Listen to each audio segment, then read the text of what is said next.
Shout out to Kop-Ish. Shout out to Kopish, keep guys. all the good work the up. two legends, Emil Heskey, Howard Gill. Can't get much better than that, guys. Yeah. You know what to do now. Like, comment, subscribe. I'm with legends, guys. Yeah, I didn't press to go live. I was just thinking that was a mad cut. I thought, right, we're just going live. Yeah, I would have tried that again. Alright, cool. You gonna do the Jamaican ice thing straight afterwards? Oh, he's saying, "Oh, we are live now." Hey. It wasn't even me; it was the system. So we're live. We are live. Okay then. What an intro, people. We are live. Hello, lovely people. Hey, little there now. Issue behind the scenes, but we are live. Hope you're all well. Welcome back to another Kop-Ish Monday Night Live. As always, when we get behind the mic, please make sure you subscribe, comment, and like. Here's a little word from our sponsor before we get into the nitty-gritty of the show. We're delighted to tell you about one of our newest sponsors at SofaScore. That's right, we've partnered up with the highest rated live score app on Google Play Store and the App Store, so you can access all your football needs at your fingertips. You get live scores and notifications straight to your phone. You can also follow your favorite competition from a choice of 600, yes I said it, 600 tournaments from across the globe. Plus, if you get fed up of us discussing player ratings, you get real-time SofaScore ratings for each player.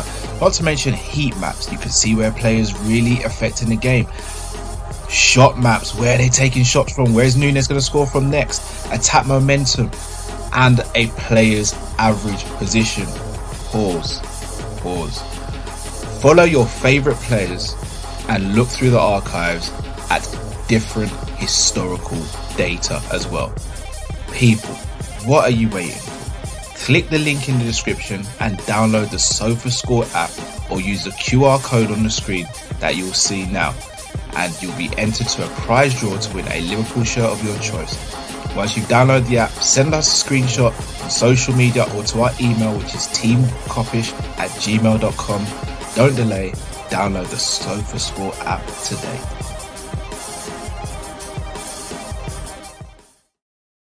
Big up, lovely people. Hope you're all well. Another show after a fantastic weekend of football results for Liverpool. We managed to get 3 points. Arsenal and City held each other to a draw. Liverpool are top of the league. So, have I frozen or is Carl frozen? People, am I live? Still live? Because something's going on, I think, with YouTube. Am I still live then, people?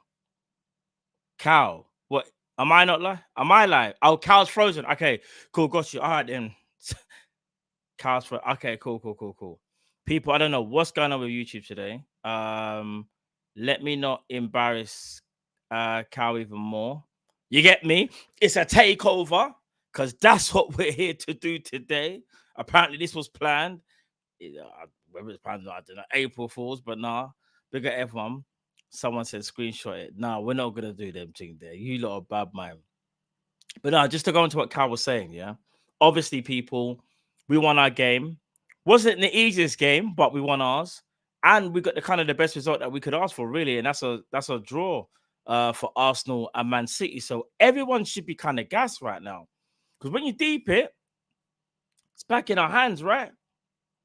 The title goes back in our hands, if I'm not mistaken. So, yeah, man, big up Cal. He's returned.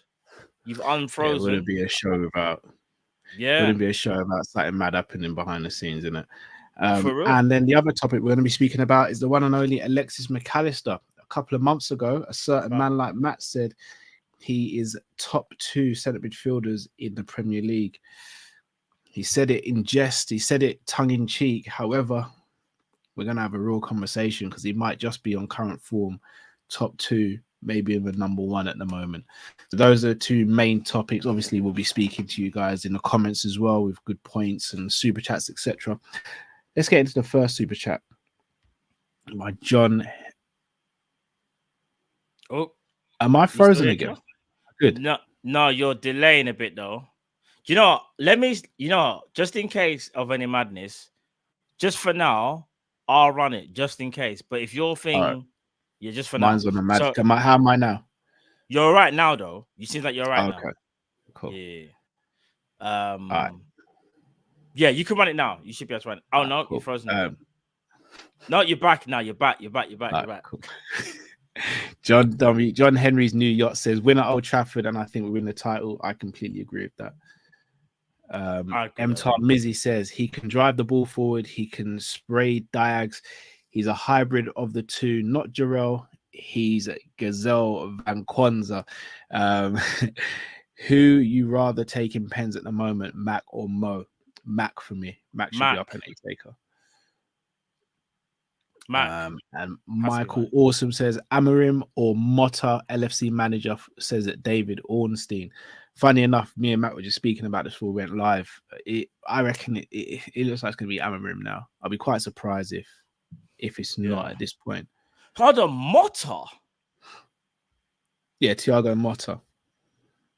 Thiago Motta? Yeah. Who? Where's he from?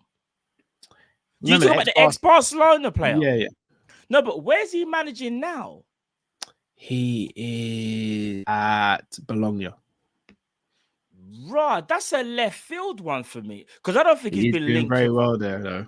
No. What I'm saying, the reason why that kind of threw me off, and I was like, Thiago Motta, I totally fit, but bro, we haven't been linked with him at all, if I'm not mistaken, right? It's all been like Amarim, De Zerbi, Nagelsmann, Hansi Flick, like a tiny bit, Inzaghi at Inter. He has Bologna fourth. Oh, fair play. So what? Motta might be in the frame, yeah? All right, then. Be interesting. Yeah. Shout out to Peterson says Matt takeover copyright infringement. No. And Deal says, can we talk about how Mac won the game, not Mo? We can't speak about one without the other. And Deal, I gotta be real, bro. Like without Mac's pass, Mo doesn't get the chance to score. But without Mo scoring the goal, we don't get the win. So they both won us the game. Indeed. They both won us the game. Mo still had to finish his dinner, but McAllister more than cooked up a dinner and provided the fantastic gourmet service. So, Matt, when our game finished at 2-1, it felt like a relief. The game was stressful, it was frustrating, it was annoying, but we got the 3 points. Then all eyes turned to what was seen as the biggest game of the weekend. Manchester City versus Arsenal. A game where Man City have absolutely dominated Arsenal over the past few years, especially at the Etihad. However, going into the game, I think you, me, and Drift collectively all said we thought Arsenal were going to turn them over. However, it didn't seem like Arteta wanted to actually go there and get the win. He was happy to just not lose. I don't have an issue with that. I think a lot of managers get flack for that. I don't actually think that's an issue. I think that Arteta approached it and executed it and was smart. Was it an entertaining game? Absolutely not. But at the end of the day, they're not here to entertain us. They're here to get the win. But it only seemed like one team was really pushing for the win. But Man City weren't able to break them down. That draw, though, possibly the best result for us. Because if Arsenal win that game, they go back top of the league. If Man City win the game, then they may look to pick up some momentum. But a draw means they both stay in the same position and we are where we are now. How happy are you with the result, bro? Very happy because, like you said, if Arsenal win, they go top. Confidence as well. If they were to win at the Etihad, they're going to be sky. Well, they're already feeling sky high already. But going back to even the first point that you were making, you do realize, if I'm not mistaken, Arsenal have actually taken 4 points off of Man City and 4 points of us in that kind of mini league between the three teams. We've only got 3 points, I believe, and Man City have got 3 points. Arsenal have 8. Arsenal against us and City, although the spectators might say it was a bad game to watch, because it was, as a football purist, it was. But if you're an Arsenal fan, you can't really complain because you've taken points off your title rival, so to speak. They've got 8 points. They're kind of top, sitting on that little mini table, so to speak. However, yes, they got the draw and they didn't lose, and every time they've gone there, they have lost. That worked in our favor because nobody won, which means it's now back in our hands and it's in our destiny. And that's the one thing we kind of wanted, is that we don't want to rely on another team. So I'm absolutely gobsmacked that Arsenal didn't actually beat Man City. One, I was quite surprised by the approach. And secondly, Man City are players that were missing, like a Kyle Walker, who I think is very key to how they even play and how they kind of even attack. So for Arsenal to only get a draw at the Etihad, even though it's still a good result in their eyes, it actually really helps us because now we kind of just have to focus on us. We don't have to worry about anybody else. So as things stand right now on the 1st of April, no jokes, yeah, not April Fool's thing. If we win all of our games, we win the title. No one can actually stop us. And that's how I like it, bro. No one can stop us other than us. And I think it might have been Jamrock, actually. I don't know if he's here today. Big up Jamrock, because Jamrock has been saying, like, he believes, like, he's been saying it for a good couple of weeks now. The only team that will stop Liverpool is Liverpool. So he kind of felt like it was always going to come down to what we do, not necessarily what other teams do. And lo and behold, so far, he's right. So you kind of have to, look at it and go, we have to do what we need to do now and get them points on the board. We've got a tough game on Sunday, but obviously we've got a game on Thursday. We'll talk about that preview, but I'm looking forward to it, man. Trust me. It's here. It's what we're here for. Drift, I'm going to come to you next. Me and you are probably the most adamant that Arsenal are going to really turn City over, and it was far from the case. Do you sense that is because of how City played, because of Arsenal not going there, maybe implementing their style, or do you think our result may have put more pressure on that game than maybe we thought? And do you think that played a role in the way that both teams handled that affair? I completely understand why Arsenal played for a point, because in a title race, losing to your rival at this stage of the season could be detrimental. And a lot of people were thinking if they lost, then most likely they'd be out of it because it'll be hard for them to make up ground on City. Because that's the premise. That's the way everybody was basing it. If you're behind City at this point, then you probably won't catch them. Even just a point ahead of them gives you a slight advantage that you've just got to hold on to for dear life, right? Like that's the way you would perceive a title race with Man City. We've been in 3 or 4 of them, including the one that we won. So we know how difficult it can be when they really kick into gear. And it's normally at this stage of the season. So I understand why Arsenal played the way they did. But if I'm being totally honest with you, I do feel there's a slight bit of bottling in the mentality that they had, where City were there for the taking, and I think Arsenal should have just gone for the jugular. And I think it kind of shows that they're not quite, like, I'm not saying they can't win the title, but they don't believe as much they can win the title as I thought they did. Because the way their mentality was and how I thought they were moving was, we can beat anyone, can we do this? And they definitely rolled into Etihad yesterday of like, you're the better team, all hell, respect, and we'll just try and do our thing when we can. I didn't think they would do that. So, I believe they would have won if they had. That's the crazy thing. Like, I still believe, watching that game yesterday, Man City still don't look right for whatever the reason may be. There's just still something about them when I was watching them that just, like, I'll be honest with you, as brilliant as Arsenal defended yesterday, brilliant defending shouldn't be able to stop Man City at the Etihad. Not necessarily winning, but at least scoring a goal. Like, you know what I mean? Like, being brilliant at the Etihad should still concede at least one goal, because they're Man City, right? Man City didn't even look like scoring in a month of Mondays yesterday. I don't know if you lot watched the game. Yeah, they did not look like scoring remotely yesterday. So I'm going to ask you, when was the last? I can't think of off the top of my head the last time a team went to the Etihad and kept a clean sheet. Should Arsenal have been getting a lot of flack today? And I think a lot of it comes down to a lot of their fans saying, look, they're going to really make a stamp and put down a marker. Do you think they deserve more credit than what they're getting? Keeping a clean sheet, not losing a game, still ahead of City. Should they be getting more recognition and more plaudits than they're getting? You're asking me or Drift? I actually think they have been getting their plaudits. From everything I've seen, they've fully been getting complimented on how well they defended. And like I just said, like, I think they defended really, really well. I'm giving them full credit for that. I'm not being shady. I just think the reason I'm calling it a slight bottling is because we always say bottling is more down to not capitalizing on an advantage, right? Like that's generally the term we use. If you have an advantage and you don't capitalize and take advantage of your advantage, you kind of bottled it. And I think everything was there for Arsenal to win yesterday. I don't care if it was at the Etihad. They're playing better at the moment. They had the full strength squad. Man City have got injuries. They got another injury during the game. They didn't look right. They haven't been playing well. And I don't think Arsenal exploited the weaknesses of City at all by playing the way they played. So what is that? Just what does that say then about, as much as we will give praise to other teams that are doing well, Arsenal in the title race and so City, right?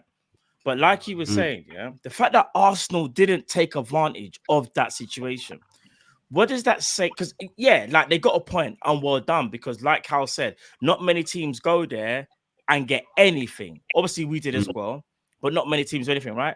They got a point, but if we were in their position, and obviously again, it's hearsay, but I genuinely feel like we would have looked at that and thought that's an opportunity there. We really go there and try something. I felt like Arsenal, for whatever reason, like you said, thought, oh, we'll just take a draw, you know. Like we're blessed. We'll worry about the other teams. We'll just take a draw here, which is a dangerous game because it could actually work in their favor. Later on down the line, that point that they got might help them win the league. But it could also, they could look at that and go, that's 2 points dropped when they had so many problems, Man City, and that was the time to capitalize. And the other thing that I'll say as well, and again, I'm not being shady to Arsenal at all. You lot know already. Like Cal said, me and Cal thought Arsenal would win because we believe they are the better team at the moment, not overall. I said it would be 3-1 Arsenal, and I thought it'd be a country 3-1. I said 2-1. I said it would be 2-1 Arsenal. So we believed they were going to win. So we're not doing this whole revisionism thing or whatever. Me and Cal went to that game believing Arsenal were going to win. So I'm a little bit disappointed. Obviously, I don't care. From a Liverpool point of view, it's brilliant. Like, if both teams dropping points probably was the best result. But from an Arsenal point of view, of just if you want me to be as unbiased as I can, I'm disappointed in the fact that they didn't try to play their game. And I tell you what makes it even more weird. Oh, I'm not. I'm not, because the draw is perfect, brother. The draw is perfect, brother. No. I'm saying taking the Liverpool bias out of it. So forget looking at it from in terms of a spectacle, yeah. Point of view, right? You look at Tottenham went there, played their way, got a draw. Chelsea went there, played their way, got a draw. Liverpool went there, played their way, got a draw. Arsenal went there and changed the way they played and played for a draw. Do you get what I'm saying? And Arsenal been playing better than all those teams I just said. So you would have thought Arsenal would have just gone there, took the game by the scruff of the neck and said, you know what? We'll go punch for punch because right now we've actually got more knockout power than you have. Arsenal been putting 3, 4, 5 goals past everyone. I'm really shocked that they went there and was like, let's just do the not conceding and play for the draw. I'm really shocked. I'm really shocked that that's what they did. But ultimately, even though we did what we did and they did what they did, we both got the same result there, bro. So does it really mean much at the end of the day? Not points wise, bro, at all, of course. But I'm talking in the mentality wise. It's just weird that Tottenham and Liverpool went there and were like, I don't care if it's Man City, we're going to play the way we play. But Arsenal changed the way they played. I don't know if we actually did when we played there. Remember, we were really frustrated during the game, you know? Like, I don't know if you remember it. It was the 1-1. Like, we were really frustrated watching the game. Oh, we still played the high line. We still did all the things that we're like, raw, we're getting exposed. What's going on? We still did all the things that we do. We stuck to our principles. We didn't change. We weren't ultra defensive. I think it's mentality, though. Like you're saying, I think it's mentality. I think here's the thing: Liverpool know as a club we can get at City, right? Home or away. Arsenal, even though they've beaten them this season, I still feel like they're not sure whether they can go and do that on a consistent basis. And fair play, because what they did is they were like, if there's a little bit of, dare I say, insecurity there, let's play it safe. There's nothing wrong with playing it safe if you come away with a draw and you don't lose. And you got to remember, you kind of have to slightly give them credit. They've taken 4 points off City. 4 points. That is, if you're in a title race against your direct rivals and you've taken 4 points off them, you can't really complain. So in a weird way, if you're an Arsenal fan, it's like you're happy, but you're also feeling what could have been. Because I'll be real, like you guys are saying, even though I wasn't as confident as you guys, I look at the Arsenal team and think, if they just let off that handbrake, I'm going to be real. I think City might have been in problems, but for whatever reason, they decided not to, and it worked in our favor. So even though Arsenal are happy, we're also very happy because it now means we still are in first place. And like we were saying, the title's still in our hands. And I'm happy for that. That's all I care about. But fair play to Arsenal for not going there and get a mash up. So I just want to stick with the whole narrative around the Big Six, especially with the title race. I'm going to bring up a graphic on the screen. Hopefully everyone can see it. So out of the Big Six or top six, as this is, shout out to DR Sports for providing this information. We currently sit bottom out of the top six mini league with 7 points. that's Now, crazy. again, I hate to even do this. I'm going to get called all sorts of names by rival fans, but Liverpool fans will know where I'm coming with this. Tottenham shouldn't be on 12 and we should be on 7. That game should have been a write-off. We know what happened in that game. But is that a little disappointing from you guys? And let's say, God forbid, we don't win the league. Do we have to look back at this and think we've only won 1 out of 7 against teams in the top 6 so far this season? And I think that was against Aston Villa, if I'm not mistaken, where we beat them 3-0. Yeah, it was. That's the only one. That's really What's your thoughts on that, Matt? Is that a concern? That is a concern. I'll tell you why it's a concern. If I'm not mistaken, out of the top 6, we've drawn the most, yeah. And the fact that we've drawn 4 out of them games as well is a concern. Because like you said, if we don't win the title, it's not about the amount of games that we've even lost up to this point. It's about how many we've drawn, how many points we've dropped in it by the draws. The thing is, for whatever reason, we just haven't been able to capitalize, whether it was a Diaz not finding his finisher boots against Man City at home. And then you've got the game against Spurs where like it was just some fool. Big up Etienne. We should have had a penalty against Arsenal. Yeah, as well. I was getting onto that. The handball incident where Odegaard decided to be Kyrie Irving. Yeah, the officials doing the most to do the at the thing at Spurs, like the whole the Doku pen against City as well. But I was getting onto that. I know. It's hitting me though. That's what I'm saying. So all these incidents that we've had, yeah, we've been very, very unlucky. And I know some people will sit here, if you're not a Liverpool fan, you will go, "Oh, that happens." No, I think if you look at all the decisions that's happened this season, if we're not the top, we're top 2. Yeah, like it's that serious. Like it's not Liverpool all the time, but it's Liverpool majority of the time, because I don't want to be disrespectful to other teams that have had decisions that go against them, but we are definitely there. And I hate to break it to everyone, but that is the truth. Some of those decisions shouldn't have been against us, and we would have had more points. It is that simple. But that record still does worry me. But do you want to know something? I actually think we correct that next season, even under a new manager. You know, believe it or not, that sounds mad, but I think that changes next season. It's just about context, isn't it? It's just about context. Like Matt said, you look at that as face value and it's horrible reading. So no one's going to care about context. That's the nature of football. So we have to take it for what it is. It's terrible for us to be bottom of that.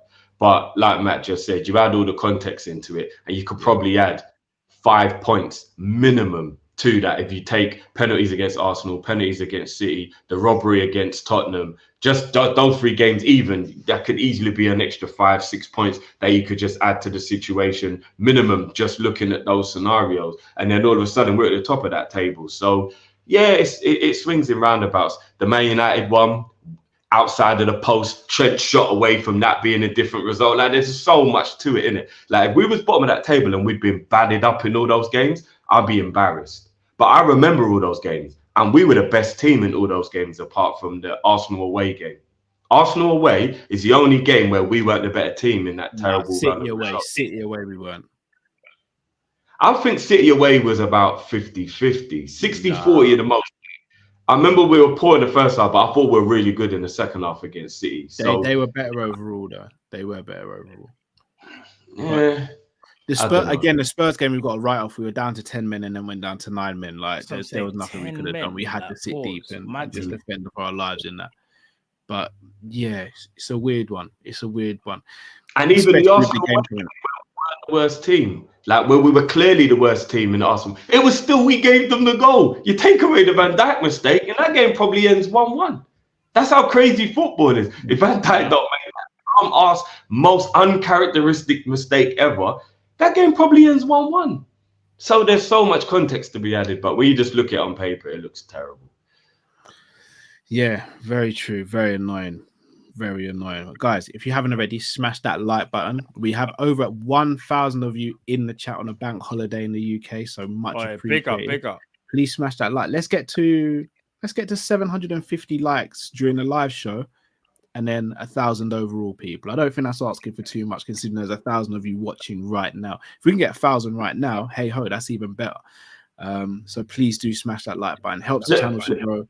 Helps pushing the algorithm, and it's 1 second to do, guys. It takes 1 second, and it's free. It's free. How about that? It's free. Indeed. Before you move on to the next subject, Cal, just briefly back on that like mini table thing we're talking about. What is sensational about looking at that, as terrible as it looks to look at, is if we're that bad against the other teams, why are we still top of the real league? That's mad, isn't it? Like if you actually did, we've got that of a record against everybody in the big six or the top six or whatever, but we're still top of the real league. That's crazy, isn't it? That's absolutely crazy. Because we've literally only lost twice this season against both London clubs. One of them we know shouldn't have been a loss. One of them was a loss.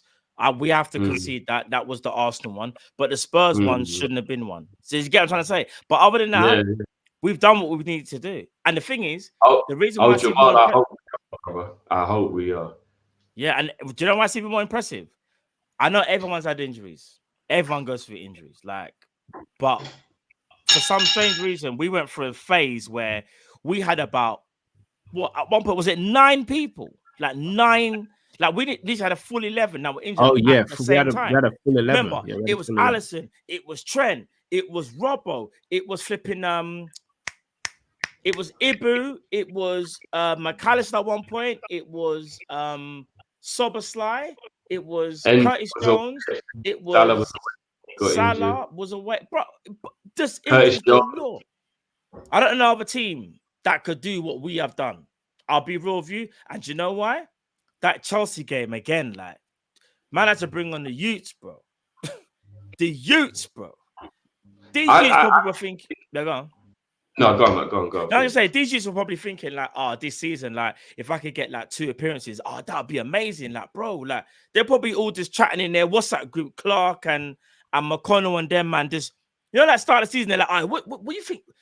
Plans for the season. Them man are like, if we could get a couple appearances, that'd be crazy off the bench, bro. These man was starring in a Carling Cup final, bro. These man brought home the bacon, brought home the trophy, bro. I don't think I'm saying this with any bias. I think most people will agree, who have got their head screwed on.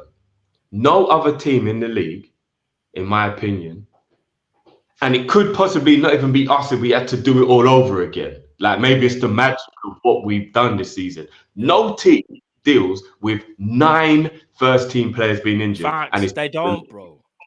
No team on the planet that I can think of, especially in the Premier League, I won't go as far, but I still even think Real Madrid or Barcelona have 9 first-team players. I don't think they can do what we do. I mean, real, they can't. I believe what we've done is work a miracle here, if I'm being completely honest with you. Like, I truly believe we've just worked a miracle. You think about some of the caliber of players like Allister and Trent, who are like world beaters. They're not even just regular dudes. They're like world beaters.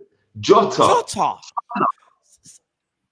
Like, 6-7 weeks. Bro, watch this one. I didn't even mention him because he doesn't even play. Thiago. We have a guy that doesn't even play, bro. That's so good that. But I forgot about Basage. I forgot, bro. You lot have got to remember, there was one point during the season, I think it was only for one game, but there was one point where Diaz and Gakpo were the only recognised forwards at Liverpool. That's 4th and 5th choice. So if you go to City, for example, and take away Haaland, take away Alvarez, and then what would you say? Maybe Grealish, I guess, would be the 3rd best. No, Foden. So if you took Alvarez, Foden, and Haaland away, and City had to go into games, and it was only Doc. That that would be like Arsenal. What would that be for Arsenal? You take away Saka, you take away Martinelli, and you would take away Saliba. Jesus. So they'd have to go in. Attack-wise, yeah. Yeah, Did they'd have Virgil to get go injured this season or no? Not really. No, I got He missed- suspended. I don't think he's been Yeah. injured. But we've No, no. lost Matip. That'll be our Gabriel, so to speak. Maybe. Yeah. Kind of. I remember he missed doing it. Yeah. Him and Allison, and then we were like, hold on. So Allison's back, but then he's pulled his hamstring because remember they were missing from illness, and then Allison went on his return from the illness. So. Yeah. Oh my God, Matip!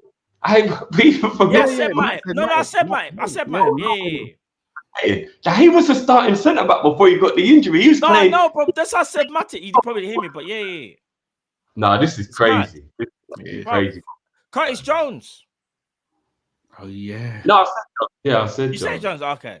Yeah, But I said- I don't like you said. I don't know another team in world football that can do what we've just done. Like You know what? The best of LeBron and JJ Redick just said that Haaland missed 2 months and KDB missed 5 months as well. So that is true.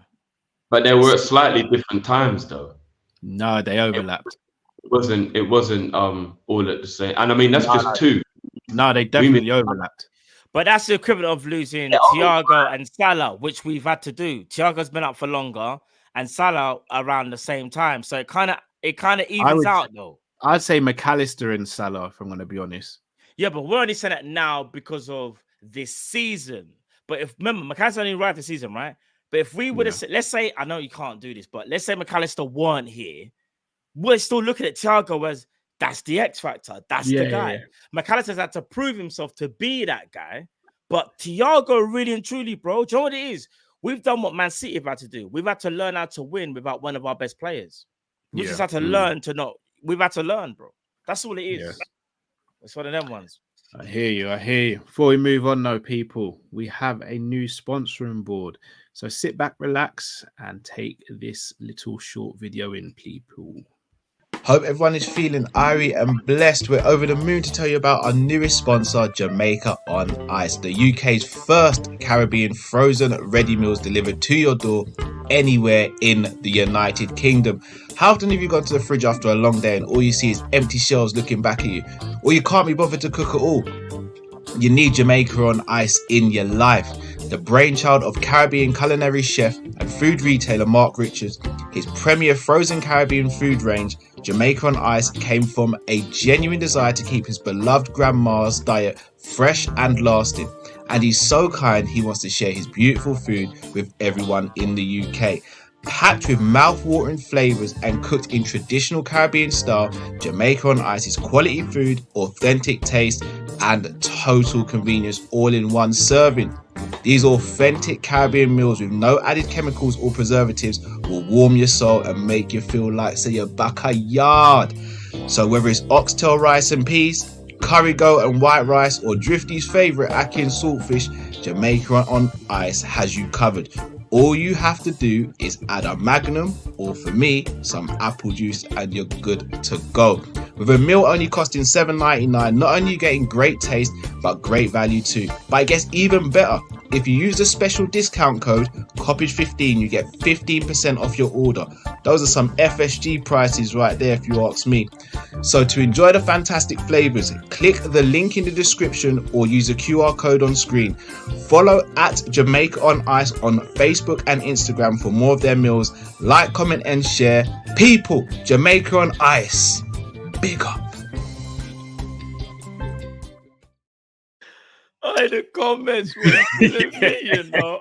Yo, You guys in the comments, man. you guys in the comments are crazy. Oh, One of boy. them really got me. I can't even lie. One of them really got me. Someone put Matt is a 90% shareholder.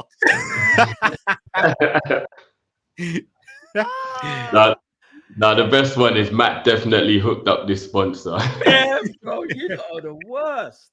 The Bro. food, man. Hey, trust. so Hey, look at the people- empty fridge. Hey, ain't easy, you know. Ain't easy. Ain't easy. Make sure you head over to Jamaica on Ice. Please They do. offer food across the UK. So make sure you go and check out Jamaica on Ice, frozen Caribbean meals. And if you use the promo code Kopish15, you will get 15% off your order. So make sure you go and check them out. No additives, no preservatives, and the food tastes bloody good. Bloody good. Trust me. Come on. You know what I'm on already. So boy, listen. Let's shout out some of these supers. Official AMD Speak says, happy belated to your young king, Matt. Big bless. Big up, official. Big up. Love for that, man. Kingston Vibe says, neither City or Arsenal believe we will win. We will win it. Maybe. Hard to say, yeah. Riffwick says, Elliot or Sabaz, who's had the better season? Between the two of them, who should start games going ahead? So I'll be honest with you. I've got my answer. You know, me and Kyle were the most gassed about Szoboszlai signing, right? But if I'm being honest, Elliot might have had a better season so far. If we're being real, Szoboszlai's what it is in Szoboszlai, the start and stop with injuries has not helped his form whatsoever. I know he can do way better. One thing I've noticed about him, and I don't know whether you've seen it as well, Cal, when there's a close game, and it's like we're playing in the opposition third, he's not as good as like a McAllister. We'll get onto it here, but he's better when the game is more end to end and his athleticism and he can drive with the ball and he's got space. I do feel like he's learning. We say that though, but remember he laid on the chance for Salah yesterday. No, I know. What I was gonna say is though, he's still learning, and I think he's finding his form again. Because we can't also forget about the early season form. And I know it's so long time ago, and some people might even say it's purple patch. But when we were going down to like 9 men and 10 men pools and all them things, then we had all them red cards at the early part of the season. He was a madman in them games, you know. Machine. So yeah, man. I'll be honest with you. I think I said this during the watch long. I actually think Elliot deserves to be starting games. So Szoboszlai is a superior footballer to Elliot. I don't think there's any two ways about that. But as of right now, from this season, I think Elliot should be starting games ahead of Szoboszlai. And I'll be honest, if Elliot was playing in the 10, where Szoboszlai was played yesterday and had a free role, I think that's where you see the best of Elliot. I think Elliot is such a natural 10. And Elliot's passing is very slept on, in my opinion. His short range passing, where he can actually thread through the channels and thread through the lines, I think is heavily underrated. He's not a better footballer than Szoboszlai. Szoboszlai is a better footballer virtually in all aspects of the game. But as of this season, for me, Elliot's been the better player. Should I tell you what it is though? Why Klopp will stick with Sobo? The physicality. In terms of and profile. So what he actually Szoboszlai's athleticism is actually off the charts. He's actually one of the fastest in the Prem. Yeah, cover distance on a mad thing. Good footballing IQ. Good technique. Shoot from distance. We know about that, right? He offers balance. He offers better balance than Elliot. Even though Elliot has played better in a weirder way. When you've got your DM, the destroyer Endo. Then you got your McAllister, the ball winning, tenacious, but footballing IQ of the trucks can do it all. You need someone there that does something a little different. And Szoboszlai is very different to McAllister. That's why he plays him there. Because you see that right-hand side, yeah, where we get attacked a lot down that right-hand side? Szoboszlai is the guy that I would rely on more so than Elliot. Even if he's not doing nothing, the fact that they can run back and cover the space. There's times when I see a ball player, Elliot's trying to catch up. That's not Elliot's fault. They're just different profile of player, innit? But you're right, though. Elliot has played better and deserves a start. But I understand why Klopp is actually playing him, though. Because it's the balance, bro. Szoboszlai offers better balance when he plays, if that makes sense. You know, I'm not going to lie. Connor in the chat, he said it perfectly. The argument's kind of null and void. Neither play when Jones is fit. It's that simple. Debatable.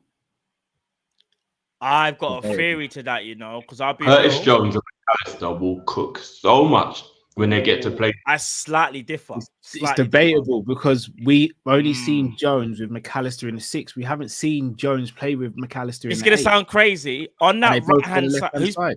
They both prefer the left, yeah. And on the left, we know the left you get a little bit more freedom. If you're asked to play on that right, Matt can play either. bro. I kid you not. Yeah, I'm not saying Matt. Matt played right when we won at the Emirates, didn't he? No, all right, but let me say this though. If Matt plays on the right, yeah, that means you're changing his. In fact, I don't want to do too much because we got to speak about Matt. We'll speak about Matt. Yeah, big up, Matt. Finally, thank you. No, I'm just thinking of it now. I was like, hold on a minute, wait a minute. This could be a spoiler alert. Killing Time says different story if they played before the international break, in my opinion. That's very true. That's very true as well regarding Arsenal and City. Dynamic Edition says, big up boys, saw this tweet on X and wanted your thoughts. Liverpool comfortably 3rd best in the league and there's nothing their annoying fans can do to change that. I mean, that's not what the table says right now. I'm guessing that came from either a Man City or an Arsenal fan, maybe a Man United fan. But we look at those tweets and we laugh and we just scroll past.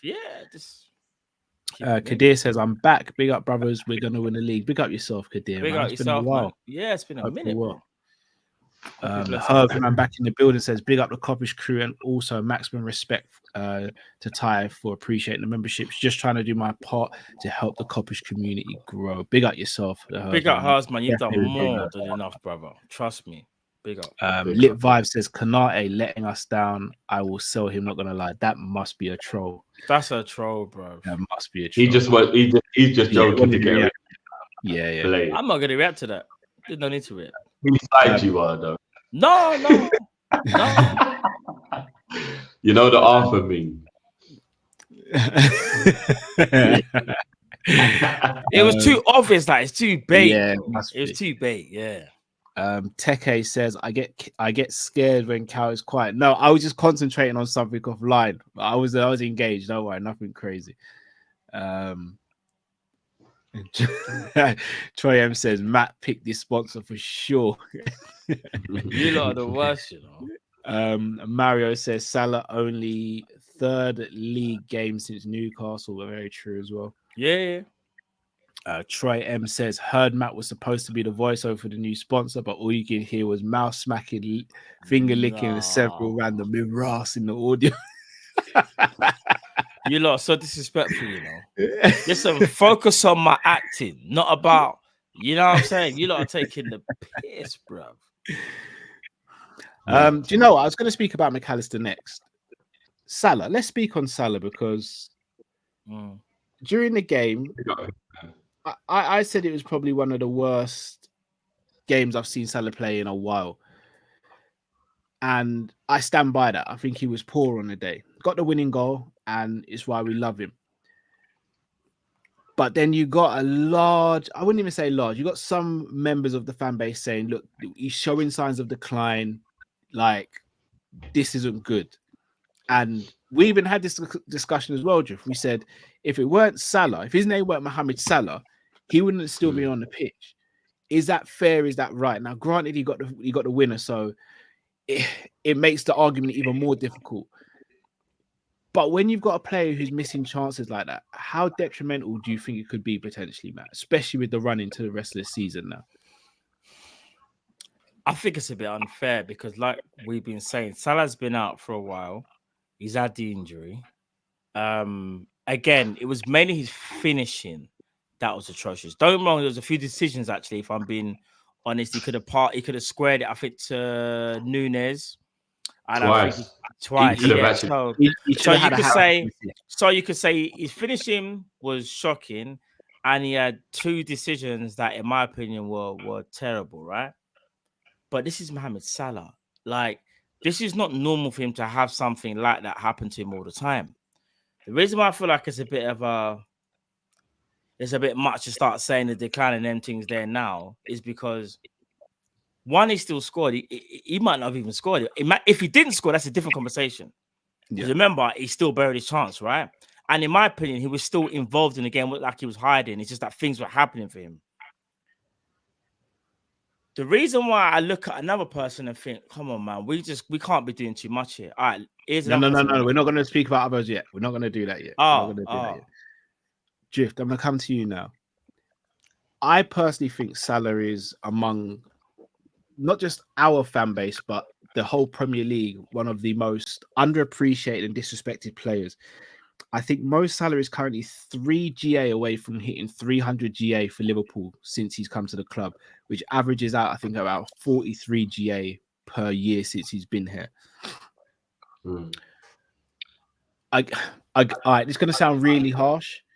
I know he's fasting, but I don't know if we can use that as an excuse because we've seen Mo play while he's been fasting, and we've seen other players over the weekend play and they fasted as well. I don't think him missing those chances was down to him fasting. We've seen him play when he's fasted. We've seen Mane do it. But I don't mean to say that, all right, we're giving every time you fast, obviously, not every time is going to be exactly the same. So your body, obviously your body will get used to it, but it's almost like saying every time you do something, you're going to have the exact same results. What I'm saying is that there's going to be games where he might not be Mo, but there will be games when he is Mo. Yeah, so that's what I'm saying. So no, that's what I'm saying. I don't think we should be using that as. Not an excuse. No, he had a bad game. Yeah, and not be like because he's fast. I don't think we should make excuses for him. He's a human being. But I think he had a bad game. And I think that's it. Yeah, I think people are just saying. Anyone asking? Yes, I have fasted. Matt and Drift both know I've fasted. Yeah, you fasted. Yeah. So that's more. I'm not just saying this for the sake of it. I'm just saying he just had a bad game. I don't think it's to do with that. I think we've seen him fast and we've seen other players fast and they've been fine. Yeah, that comment I think was more to just, again, I know the person was just they're just basically saying, don't forget he's fasting. It's like, true, like, don't forget, like, he's fasting, which is very, very true. Listen, I just think it's a bit of an overreaction. It's one game. They're saying Salah don't do this all the time. It happened. Precisely. Actually, no, you said I can't mention other players, so I can't say that. Yeah. So you go, Drift. I'll come back to you. Around 3 off 300 GA for Liverpool, an average around 43 GA per season or per year since he's been here. Is he the most underappreciated and disrespected player in the league and amongst Liverpool fan base as well? The most. Because I personally think he is. For what he's done and what he continues to do, I do think he is. When I see the admiration other players get for not a quarter of what he's done, I think it's crazy personally. And I could go political and racial stuff. I'm not going to do that. But some of the things I've seen online about all that stuff as well is beyond disgusting. And I think that unfortunately ends into it as well. I'm trying to think about if there's anybody else to not just be like Liverpool bias for a second and just think like, is there another player I can think of who's been really, really underrated or who gets disrespected from like other teams? In terms of the level that he is, probably not, like in terms of because he is a world-class player. Probably not. But I mean, we're used to this, man. We don't need anybody else to. This is the one thing that I do like about the Liverpool fan base as a whole, which I will say is it doesn't apply to other fan bases, is that we kind of know we can prop our own up and we don't need everyone else's validation. Like that, I find it kind of cringe when a lot of the other fan bases beg for validation. We don't need no one else's validation. If you think your player's the best, stand on it. Like, why do you have to why do I have to agree with you? I have to agree with you because you just want to be right. I don't even think you believe it yourself. And that happens with a lot of fans that I argue with from other teams. Like, they'll say things and I think they're just saying it because they just believe they have to have the better player of their team because it's their team and rare. We don't need to do that. We'll stand on our own. We don't need validation from anyone else. In fact, we barely ever get validation from anyone else. Do you hear people big up Salah from other fan bases? Rarely. Well, speaking about ours then, bro, because I hate to say it, it happens a lot in our fan base as well. And here's the thing. I want to differentiate between people who hate on Salah and people who call out his deficiencies. Like, his shooting can be very hit and miss sometimes. We've all said this. His decision-making when he decides to go into business for himself can be very frustrating, which we saw yesterday. Those are red flags, and those are things he does, which is annoying, but that's the human side of him.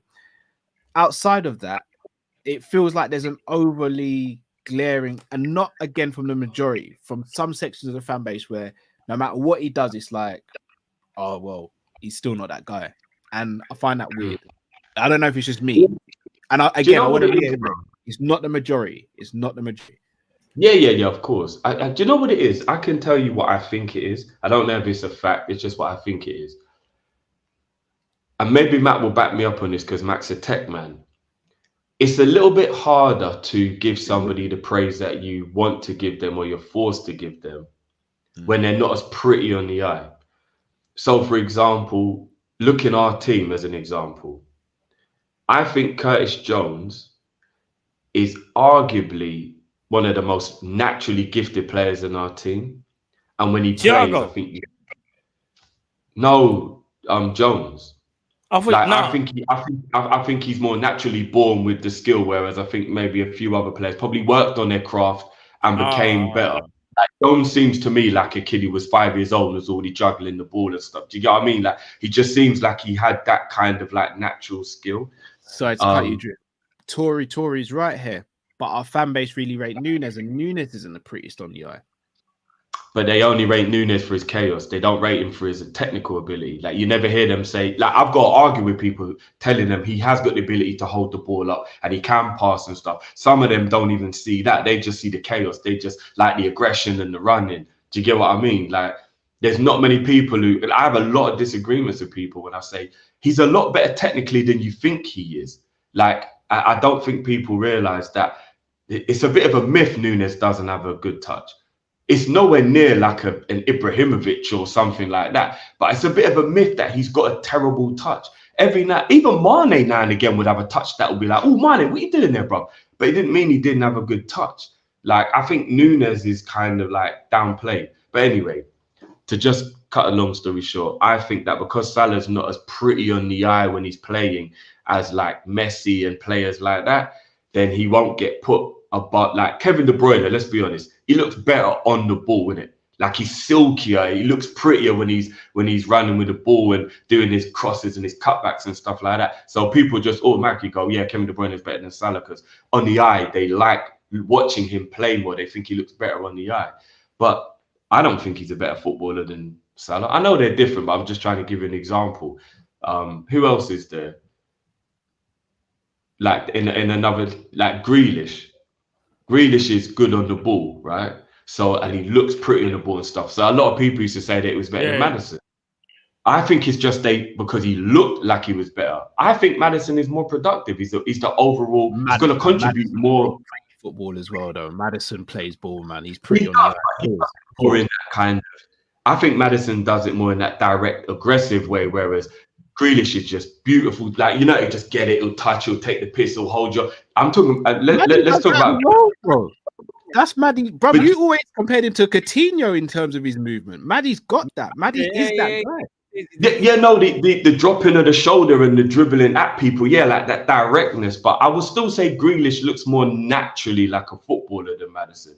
Like, I bet Grealish was a guy in the playground that used to just bend you up 3 times to just for the sake of it. You know, like, a go past you, then he'll come back, then he'll go past you. Like, Grealish looks like that type of player, innit? Whereas Maddison is more direct. Don't get me wrong, Maddie's got techers, but I think Maddison is way more direct. He gets the ball, he's just running that, he's dropping shoulders. Grealish don't really do that. Grealish wants to take you left, then he wants to take you right. Then, do you get what I'm saying? I will say that though. Yeah, but I know what you mean. You're right though. You are right. I think. I think. But don't get me wrong though. Of course, Maddison is cold on the ball. You look. No, I think he's better. But I would still think Grealish is a more prettier footballer.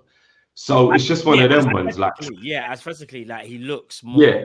As physically. Salah is a little bit like jerky, isn't it, when he's playing? Like, you know, like he has that kind of vibe about him. He's not as, you know, let's even use our own name, Coutinho. Coutinho was just naughty with it. The silk. Elise, for example, Elise, very pretty on the eye, very aesthetically pleasing when you watch. Never gonna get Salah numbers potentially.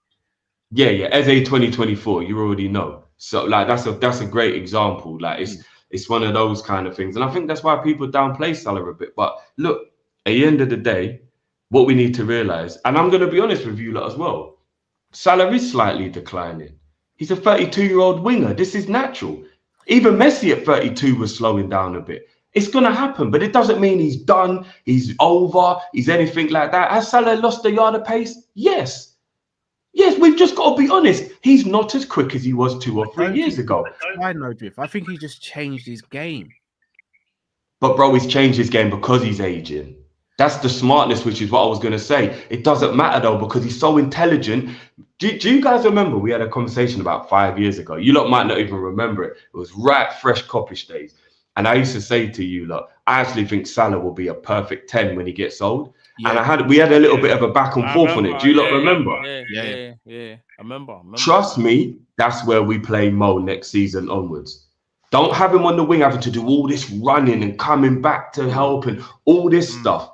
We make Mo a 10. He's our gunman. He is our gunman. All we need to do is just get him in the areas to score goals. That's it now. At his age, all we do is we just get him in the areas where he can score goals and provide other people with goals. Don't have him running back. Don't have him doing all of that. He is our gunman. That's all I'm saying. So from next season onwards, video that right there, you know, just I can't lie. Because here's the thing: he played 10 before he signed for Liverpool. He played as a 10 or as a second striker with Edin Dzeko at Roma. This is what I'm saying. And he played brilliant there. You see, and he was a bit of a 10 all the way back in his sweet and his thinking days as well. Basel. And for Egypt, I think he played in Basel. Yeah, I know we're not going to get Alonso anymore, because Alonso played the 3-4-2-1. That would have been perfect for Salah. But let's just say we do get Amorim, and I'm quickly going left here, but let's say we get Amorim. Amorim plays 3-4-3, He could slightly alter that and make it a 2 and just bring Salah in a bit more. And that person on the right-hand side does the more, like Drift was saying, covering that right-hand side. Because it's just about getting Salah now into the most dangerous positions as possible, because you want to try and negate the amount of running that he does now. You want to try and get the best out of Salah. To get the best out of Salah, you just don't want him to do all that dog work that he used to do. And I know he might not have worked as hard as Mane, but he still had to work hard. Anyone that plays for Jurgen Klopp, you have to work hard regardless. Yes, some worked harder than others, but the point is that at his age, like what you're saying, Jeff, I agree. You want to get the best out of him now. Try and get him closer to goal as possible. That's what we got to try to do, bro. And you know something? I think we're going to find out next season. Like, whoever we get as manager has to look at that Salah and go, listen, bro, this is what you're going to play, fam. Play closer to goal. Prolong his career. Just be smart with it. That's all you got to do now. You've got to use him where and when needed. And do you want to know what's crazy as well, guys? Even though being injured is horrible, as long as he is over the injury, God's willing, I think that injury might have been the best thing that could have ever happened, because Salah never gets the rest. He always plays. He always gets run into the ground. And come the end of the season, you can actually naturally see that he's a bit knackered. Every year, no matter what, you can always tell right near the end, he's a bit knackered because he's done all the running, played the most minutes, whatever. That 6-7 weeks he had off, guys, might be the best thing that could have ever happened, because he might be so fresh now for the last month and a bit of the season, or month and a half. Do you know what I mean? But let him just get his game rhythm back, because that's what we'll need to get back, because he's been out for so long. Just let him get his game rhythm back, and he's in his back. How many assists has he got this season? Remember when people said I was crazy saying I think he'll get 20 assists? He's got to be close to that, right? How many assists has Mo got this year? I will get that stat for you right now. You should have had another one apart from Diaz's big toe against Brighton. Did you see that pass? I watched it back again, you know. That ball was delicious that he played through to Diaz. So he's on 9 in the Prem, 3 in Europa. Okay, well, I meant overall. I think he's on 12 overall. Say that again. Yeah. So let's put that to find a quick graphic. Okay, so he's on 12 overall. I think he can get 8 before the end of the season and hit the 20 that I thought he could. I think he can get 8 assists between now and the end of the season. Really should probably be on 20 already. He probably should, because some of our finishing this season. Yeah. Like, not just him, innit? Just everybody's been Gakpo, Diaz. Do you know that we can't really have a go at for finishing his Jota? He's the only one I will say Yeah, man can't really talk to Jota about finishing. Everyone else, yeah, you got to step up a bit. Even Salah, bro. Yeah, 100%, man. So let's just hope, man. Oh, that Let's just graphic hope is that the time he had out. Let's just hope that the time he had out is a good thing. It will end up benefiting him. It'll end up benefiting Liverpool. And let's just push on, man. Because to be honest with you, if people are doubting Mo already, again, like Cal said, the performance wasn't that great. We can all admit that. But this is Mo, though. When it comes to bagging goals, this is Mo, man. I just say though, everyone's talking about his assists and his creativity this season. He's actually been our top assist maker for a while now. Like, even when Mane was here, everyone kept on saying Mane was the more creative winger. Mane was nowhere as near as creative as Salah. I think what it is in his approach play, but in terms of he's more devastating. Not like Salah's always been the most creative. But I think Salah used to make an assist when needed by being intelligent. Whereas now I think he searches for assists. Like I think before he used to be like, okay, I'm in a position to give an assist. I'll give the assist. Whereas now I actually think in games he goes into his creative bag and he's like, this is what I'm going to do. And he'll deliberately get on the ball to be creative. So I think that's the two differences between like 2-3 years ago, Mo, and the last few years. You know what I mean? Like I think he's consciously, deliberately being creative now. Whereas before it was just by chance. Oh, right, I'm in a position. Let me pass it. So that's why I think he's adapted his game now. Maybe. Yeah, I hear that. Let me have these supers before we move on to the last topic of the show. Shout out to Liverpool Hitman 1 for becoming a member. Big up yourself. Shout out to Aesthetics by Jasmine, who says, you know what? Nobody except our fan base fans giving us credit. Amount of injuries, ref mess ups. Can't swear. Sorry, Jasmine. Would have imploded every other team. What are we achieving? What we're achieving is phenomenal. Big up yourself, guys. As always, great. Big up yourself, Jasmine. Yeah, I'd almost have liked to have seen an alternative world where what's happened to us this season happened to Man City and Arsenal to see how they cope with it. Because we can always assume, but I think Pep could potentially cope with it. I don't think Arsenal could because they're still a young team and Arteta's inexperienced still. Guardiola's the most likely to, but I still don't think they would, Cal. Not first No, I team. don't think they would either, but yeah, you could make an argument that Pep would in it. And Neil said we should be absolutely obliterating teams with the amount of chances we generate. Our forwards aren't that creative. Firmino did all the creativity. I agree with the first bit. I think we are very wasteful in front of goal. I think Drift, you even alluded to this during the watch long as well. I disagree that they're not creative. I actually think Diaz and Salah are creative. I'd even go as far as say Nunez and Jota are quite creative as well. And Gakpo can be when he plays in the 10. So I don't think creativity is an issue. I think it's sticking the ball in the back of the net. Finishing, yeah, bro. Yeah, we're just rushy, wasteful, and maybe we slightly suffer from like, we'll get another one. You know, sometimes you can feel like, do you remember the Man United game in the FA Cup? It was pretty much that. It was almost like we were laughing at the misses, like, we'll just go and make another chance. Like we was literally just like being stupid. Like it was so weird. It was so weird. Triumph says, let's be honest, he always has a streak of missing chances and not making the right play at times. Don't think it's a decline. Don't see those signs. I agree with Troy. This has always been him. I don't see a decline. I think he's adapted his game to what the system requires, but I don't think there's been a decline. He's lost the pace. He has lost. Yeah. But that's not maybe. True, but he's still not slow though. He's still not slow. No. He's not slow. Still but quick. He's naturally gonna lose. I think there's only 2 players in the whole world I've ever seen not lose pace, and it's like they're freaks of nature. And that's Kyle Walker, Craig Bellamy. They're the only 2 players I've ever seen, and I'm like, how are you 34 and you're still as quick as you was when you was 25? It don't make no sense. Everyone else, they lose their pace. It's natural. It's gonna happen. Yeah, Walker's fake. Kevin De Bruyne is on the decline. This is I'm not even being like I'm like Kevin De Bruyne is on the decline. Can anybody tell me Kevin De Bruyne looks like the same player he was 2 years ago? Because he's not. But he's still world class. He's been out for a long time. It's hard to say that. That's hard. Yeah, injury. I think his profile. He might not be the same. Nah, Kevin's still Kevin, but I just think injuries have mashed him up, though. He's still declining. Mersey Red says, big up So, squad. Another big weekend, 6 points is a must. Completely agree. Another big week ahead, sorry. Taji says, if he had a right foot, he would be great. I mean, I hear that. He does rely a lot on his left, but he scores some corkers with his right as well. I can't lie. Shout out to Riffwick, who's just become a member as well. We got yourself. Big up. Mohammed says, KDB gets GOAT midfielder shouts for covering up a stinker with GA, but when Salah does it, people say he's washed.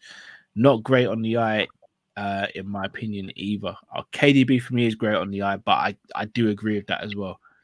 I think I know what they mean. When they say great on the eye, he's not Modric, he's not Iniesta, he's not Xavi, he's not Thiago.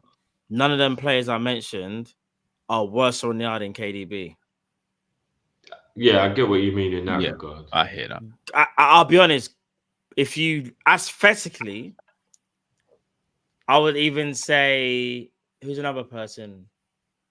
Oh my days, Bernardo Silva. Watching Xavi play football. Bernardo Silva's like better in the poetry. ball. Like, don't get me wrong, KDB will go down as one of the greatest midfielders ever. But to say that on the eye, he's not. See them players like I mentioned, he's not there. Yeah. He's not there. Like Verratti. You could never talk to Verratti on like aesthetically, bro. Crazy. Yeah. I hear that. Yeah. Mel says 17-18 Salah was very much pleasing on the eye. Very true. Although he did have moments as well, though, where he'd be like, oh, that first touch was a bit, oh, that pass was a bit. He does have that in him. He actually does. Andil says, with Klopp's style of play, we generate a lot of chances per game. But put anyone in our attack and they are doing well. Nunes' first season was poor, but had good GA because of the chances we generate. I agree. This is one of the reasons I'm intrigued to see what happens with the next manager. I really am. Sam H7 says, would you sell Salah for 100 mil this summer? For me, it's a no. No, don't make sense. No. Drift? No. I was thinking whether I should be shady, but it's no point. Yeah, cool. I was gonna cut your mic so glad we didn't have to cross that. I was gonna attack Matt, but it would have been for no reason. Yeah. BW says, big up lads. Just want to say thank you for your content. Plus, I believe we are winning the league. Do you? Firstly, big up and thank you guys for supporting us. Big up. Me personally, I think we beat Man United at the weekend. I think we win the league. And no disrespect to Sheffield United, but Sheffield United at home, we're top. They're 20th. I'm expecting 3 points there. Oh, yeah, I'm expecting 3 points. I know this is going to sound like I'm really being on the fence, but I think I'm going to take it past United and go to Tottenham. I think if we win all our games up to Tottenham, we win the league. And I know that there's only 4 games left after Tottenham, so I know that sounds a little bit silly, but I do think if we win all our games up to Tottenham and then beat Tottenham, those last 4 games I think will be a formality. Tottenham is crucial. Bob, I'll be honest, if Man United away is not easy, only because it's the way how they want to stifle us. They won't go for the win. Actually, they might. No, they won't really go for the win. But let's be honest, Matt. Man United can't beat us. We can only beat ourselves. So we have to play the game, not the occasion. I really hope that we go to Old Trafford and we play the game, not the occasion. Forget it's OT.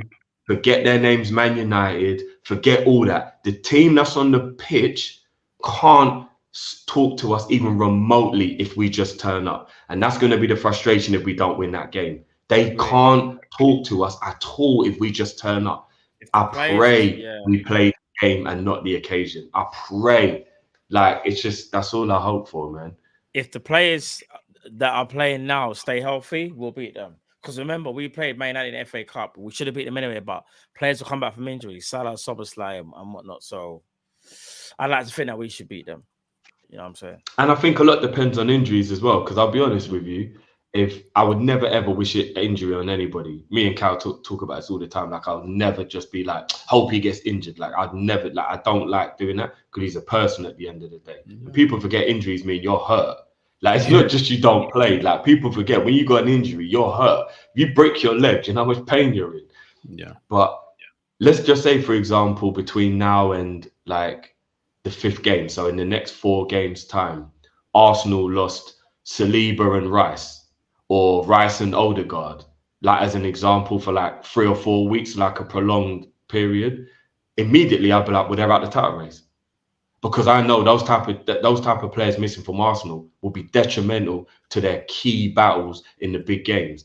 If Man City lose, say, Bernardo Silva and Foden, I'll be like, they can still win? Oh, man, that's a dent in their title charge, because those are their clutch, man. Those are their guys who, do you get what I'm saying, who like they'll look to right now, the people they'll be relying on right now in these big moments when you need your boss. Bernardo Silva and Foden this season have been the guys who've been doing that. Not even so much Haaland, to be honest. It has been Bernardo Silva and Foden that have been the guys stepping up for them in the big moments.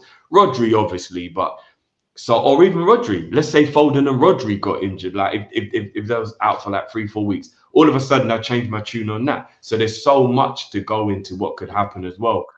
Do you know what I mean? If they all stay fit till the end, who knows? But if they get an injury here, or they knock this, or 2-game suspension, or do you get what I mean? You never know. Like, so there's so much to play for. It's crazy. There's so much more football to play for. It's mad. Dynamic Edition says, how counters 19 is it? Our counters were so good 1920. Chelsea, Burnley. I think he means our counter attacks in 1920 were good, and then I think when we won the league, innit? That's what I was trying to. 1920 when we played Burnley, the first game I think we played them was away from home. We beat them 3-0. The first goal was a deflected goal when Trent crossed the ball, if I'm not mistaken. Second was a goal from Mane, that was a breakaway, and then the third goal was Firmino. I don't think that was no, it was a breakaway, to be fair. No, but I think he might be just the Burnley one was, I remember, was in the black kit, innit? The black kit with the green. The last 2 of those goals were breakaways. The Chelsea game, in the first game, guys, I think you're just asking us what do we think of the Chelsea Burnley, because it's like he's just put it at the end almost. Okay. Burnley on the I see what you mean. He's just basically saying like, man saying like, Rob, remember them Chelsea Burnley counters? That's what he's saying basically. Just right. Yeah, I get what you mean. Hey, Chelsea better fix up, because they've got City and Arsenal to play. So Chelsea, fix the fuck up. They're done. What's wrong with you, lot? Matisse. Chelsea, what's wrong with you? Matisse, bro. Chelsea are fully soft. El Rodri says, big up, thanks for the content, fellas. Also, El Rodri with a generous super sticker. Big up yourself, El Rodri. Really appreciate it, man. Thank you so much. I think we have to drop the beat for El Rodri on that one. Still. This is for you, bro. Right. Thank you so much. Big up, man. Big up.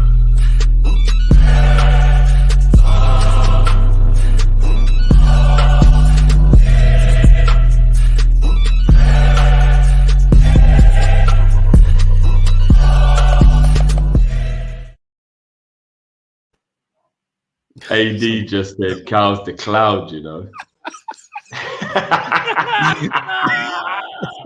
I just said no. What you say? You just walk in the house, you're like, Sanderson, play hip hop. I wish, bro. I really do wish. It's weird. I just remember where I was, and I just can relate back to those games. Cause I watched the Burnley game with one of my close friends and another friend. So I remember the Burnley game. The weird. Burnley game. Man was at a wedding. Yeah, you two. You two are at a wedding. I know the person's wedding. I think it was. You know the person's wedding. Yeah, you know the person's wedding. Was that the wedding? Yeah. You know what I'm saying? Do you know what you meant? I know this is random, but I think we've lost to Arsenal because Bobby left with his magic. Because we never lost a game to Arsenal with Bobby, if I'm not mistaken. Since Bobby's come to the club. So when did he come to the club? 15, 16? The only game they beat us, if I'm not mistaken, was a Charity Shield game that doesn't count. Sure, you know. And when we were partying and we were drunk after the lockdown. And a League Cup game, I believe, as well. Yeah, there might have been us like maybe twice or something. Yeah, I know, but League Cup, that, because we played the kids in that game. Twice. I don't know. I'm just saying, Bobby. I think Bobby took his Arsenal magic with him, because when Bobby was here, we used to beat Arsenal regular. I think you're forgetting someone as Mane. Sadio. No, but the thing is, because Sadio left and we still beat them, but then Bobby left and now we haven't. So it's almost like he took his magic with him. No, we haven't beaten Arsenal since Sadio's left. Oh, we haven't. Yeah, we lost Have we 3-2. not? No, we lost last season. Remember, he left at the end of the season, the quad chasing season. So last season we lost 3-2 at the Etihad. Oh, shit, we haven't. You're right. Drew 2-2. So and this season we drew. Oh yeah, 1-1 shit. and 3-1. Oh, right. So yeah, No, wait a minute. No. This is Bobby and Mane. Since Mane left. What about when Jota? No, what about when Jota? You're thinking No, of the 4-0 game. Mane would have been here then, isn't it? But he was at AFCON. So, because we didn't beat them last season, did we? No, Firmino played in that game as well. He got the second goal. Jota got the Draw and assist. a loss, if I'm not mistaken, right? Draw and a loss. And, maybe it is Firmino got Sadio. the second goal in the 2-2 game as well. Oh shit! So it is Sadio. Shit, Sadio took his Arsenal magic with him. But also Jota Obviously, as we beat them in a well. cup, but not Jota in the wasn't Prem. available for the away game either, and Jota's got a sensational record against them. Yeah, he does. Jota got his debut goal against them and hasn't really looked back since. But if I'm not mistaken, Arsenal's the team Bobby scored the most goals against as an individual, though. Because I know Mane's was Crystal Palace, and I'm sure Bobby's was Arsenal. Arsenal, mate. All right, so let me go through the archives. 15-16, he scored two. Scored the brace against Czech. That was at home. Then 16-17, the first game of the season, we beat them 4-3. That was a brace from Coutinho, Lallana, and Mane. So he didn't score in that game. The home game, 16-17, we won 3-1. He did score in that game. That was him, Mane, and Origi. So that's 3. Then 17-18, he got the header against them at home. We beat them 4-0. Joe Gomez crossed from the right-hand side. Away from home, 17-18. I feel like we drew that game 3-3. He scored in that game. Salah scored in that game. And did he get a brace in that game? He might have got a brace in that game. That when Ozil scored in that game as well. Yeah, that was the orange kit. So that's 5 goals so far you got. Yeah, so that was 17-18. 18-19, we beat them. Carl is Morpheus blood. I'm trying to remember 18-19 actually. 18-19, I'm having a little bit of a mind freeze. 19-20, we 18-19, no, 18-19 would have been when he sat down like a man, didn't it? So we got 8. 18-19 is when Arsenal won the green kit and Bobby done the dazzler. He got a hat trick. He got a penalty, the no-look goal from a deflection, and then he dribbled and made everyone slide like I remember the that. referee count. So you're on 8 so far. Away from home, we drew 1-1, but he didn't score in that game. That was for one of Fabinho's first games, and we were worried about him. Bro, we might have just done it all for you, bro. Oh, yeah, there it is. I was on 8 so far. That was 18-19. 19-20, he got a goal in the home. No, he didn't get a goal in the home. But he man of the match. Yeah, it's 11. It is 11. Yeah.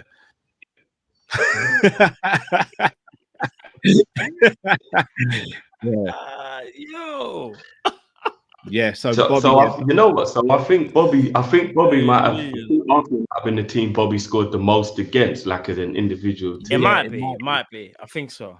I think it actually he loves scoring against. Definitely them, GA. Definitely GA. His GA is definitely the best against Arsenal. Mane, as you said, was Crystal Palace. I think Salah might be Brighton.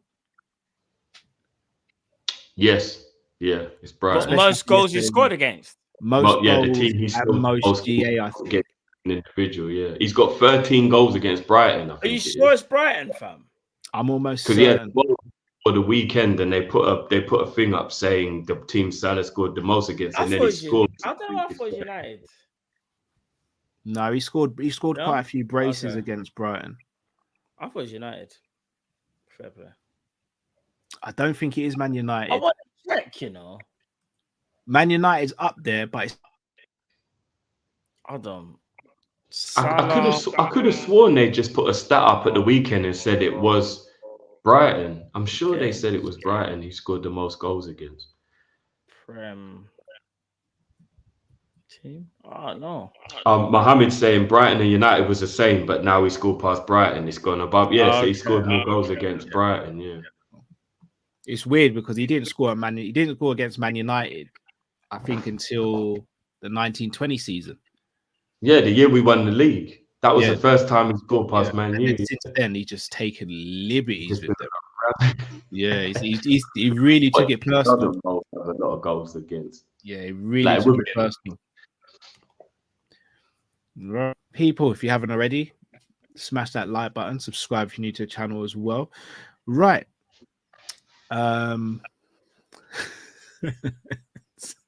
Sorry, guys, just quickly. In all competitions, apparently, I think it's Man United in all comps.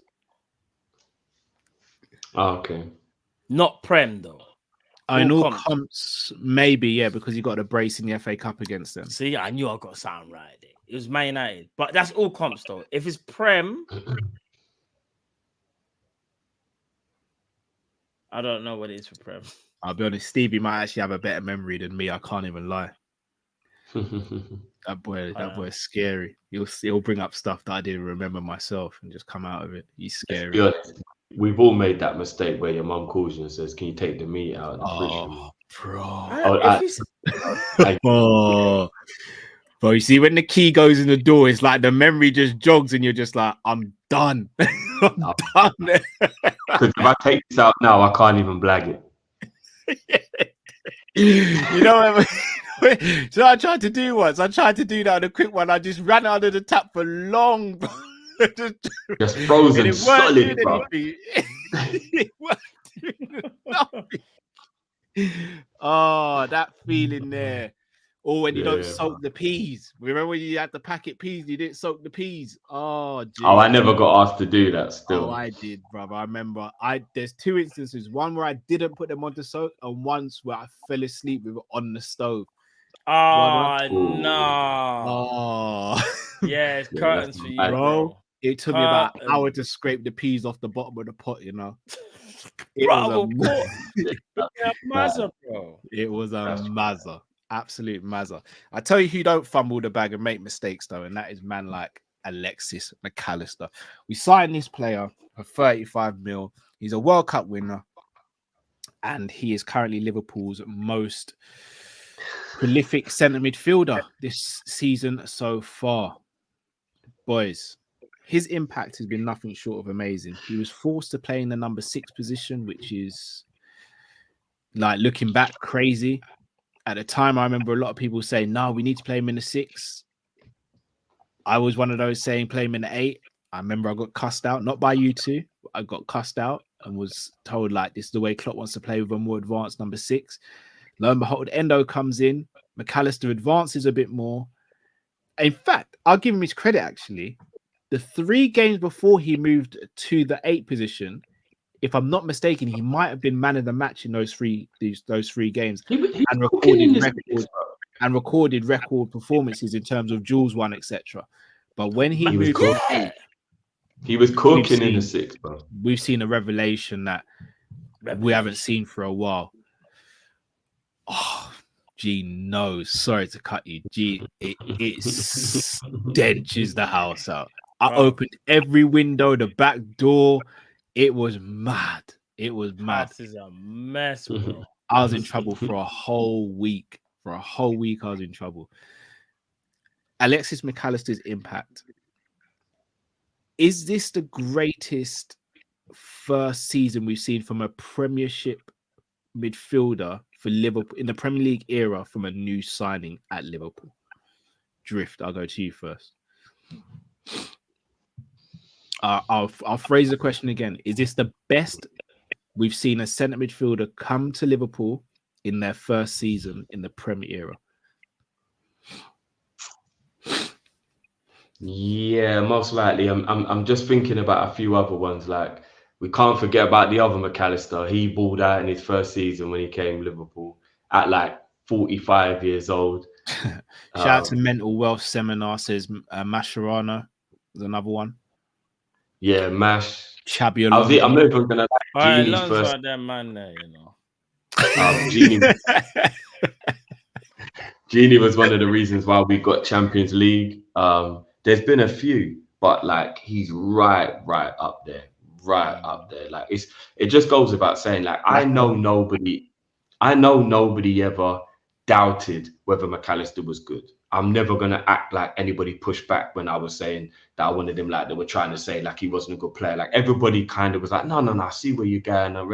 But I did get a lot of people that was kind of giving me a bit of a talking to when I was like, McAllister is the player I want more than anyone. Sorry to cut you a left field shout here, but I think we need to put some respect on it. Ox's first season at Liverpool was kind of fire, you know. It was before the injury. It was, but yeah, but that's the problem though. It's because of the injury why we can't say. But the injury happened in April, to be fair. Yeah, but what McAllister's doing, and I think he had like different. I'll get onto mine. Yeah. Look, all I know is everybody's just seeing the reason why he was the first one I wanted. Like I don't know if it was Matt. It might have been Matt because I remember having a conversation on the phone, and I don't really talk to people about Liverpool on the phone, so it might have been Matt I was talking to, but. I don't know if you remember, Matt, and you was kind of like, even though McAllister's good, like that's the person you think we need the most. I don't know if it was you or if it was somebody else, but it was like, why did you think?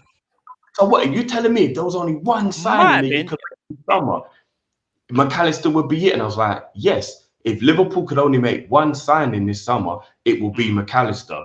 And like it was kind of like, what? All I know is. Now you lot are just seeing the fruits of the labor. You lot are seeing the fruits of the labor now. This is why I wanted this kid. Like, I remember I used to talk about this kid when he was at Brighton. Like, people used to be like, "Who? What, that guy?" And then when he went World Cup, that's when everyone clocked on. But this kid was balling out way before the World Cup. Way before the World Cup. He was the proper standout Brighton midfielder. Could never be me, fam. No, I wanted Mount. Not instead of that's actually he's unreal. No, but I'll own that. I'm I still not saying think Mount names. is I know. I don't want to do this. Let Drift have his moment, because Drift.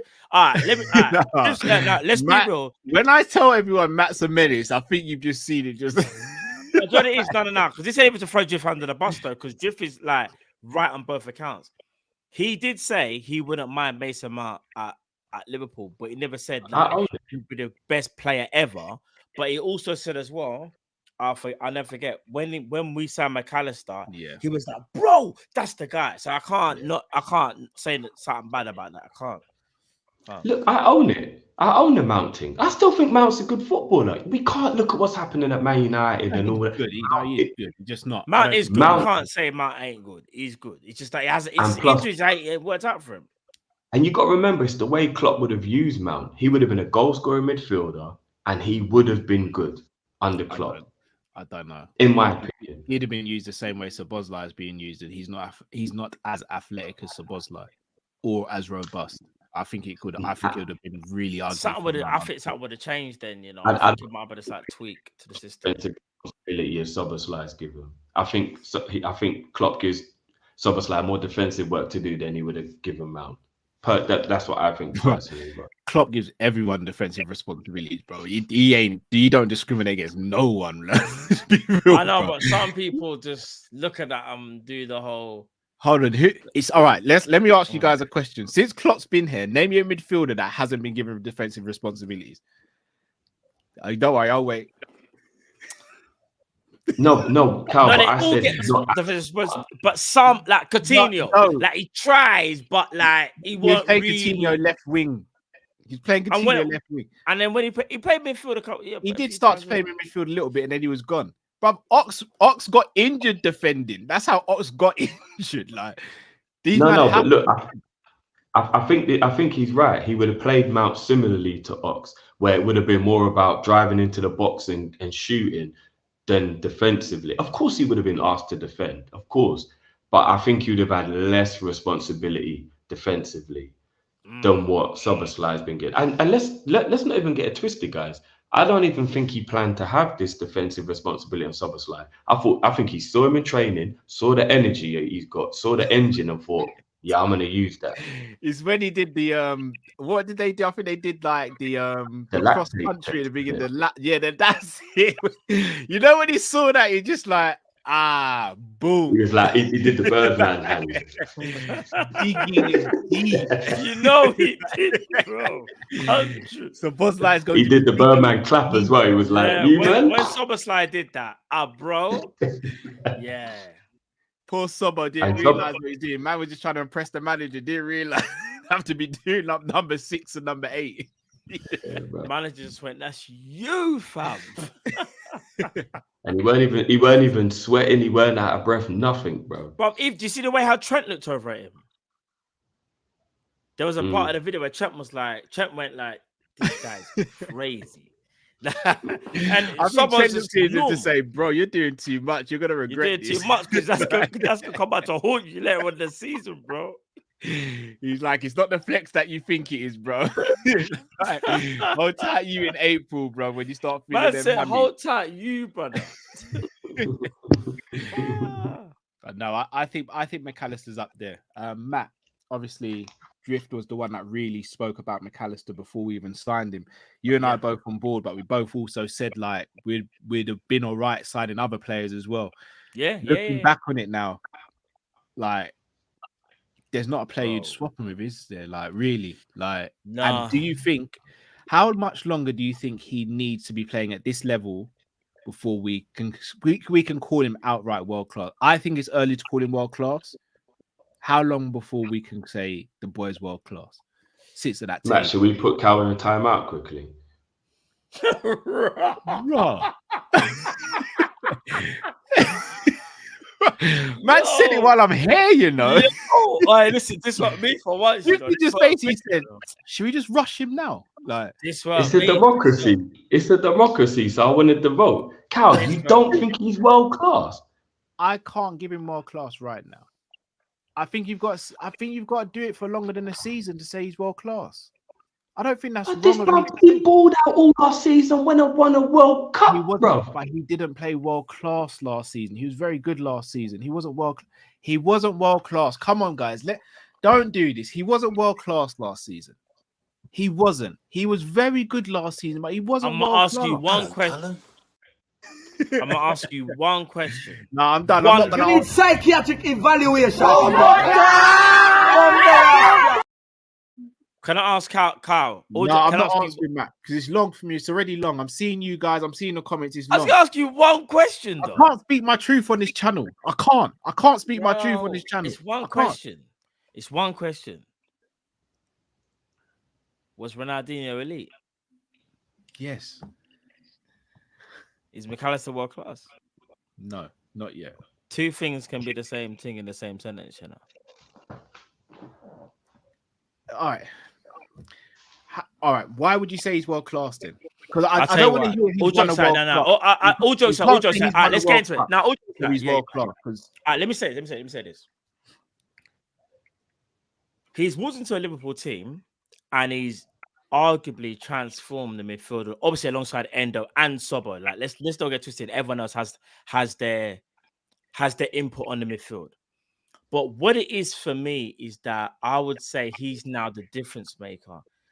He was even a difference maker playing DM, but it took him a bit of time to get used to the role. And when he did, I thought it was absolutely sensational. And he learned that role, yeah?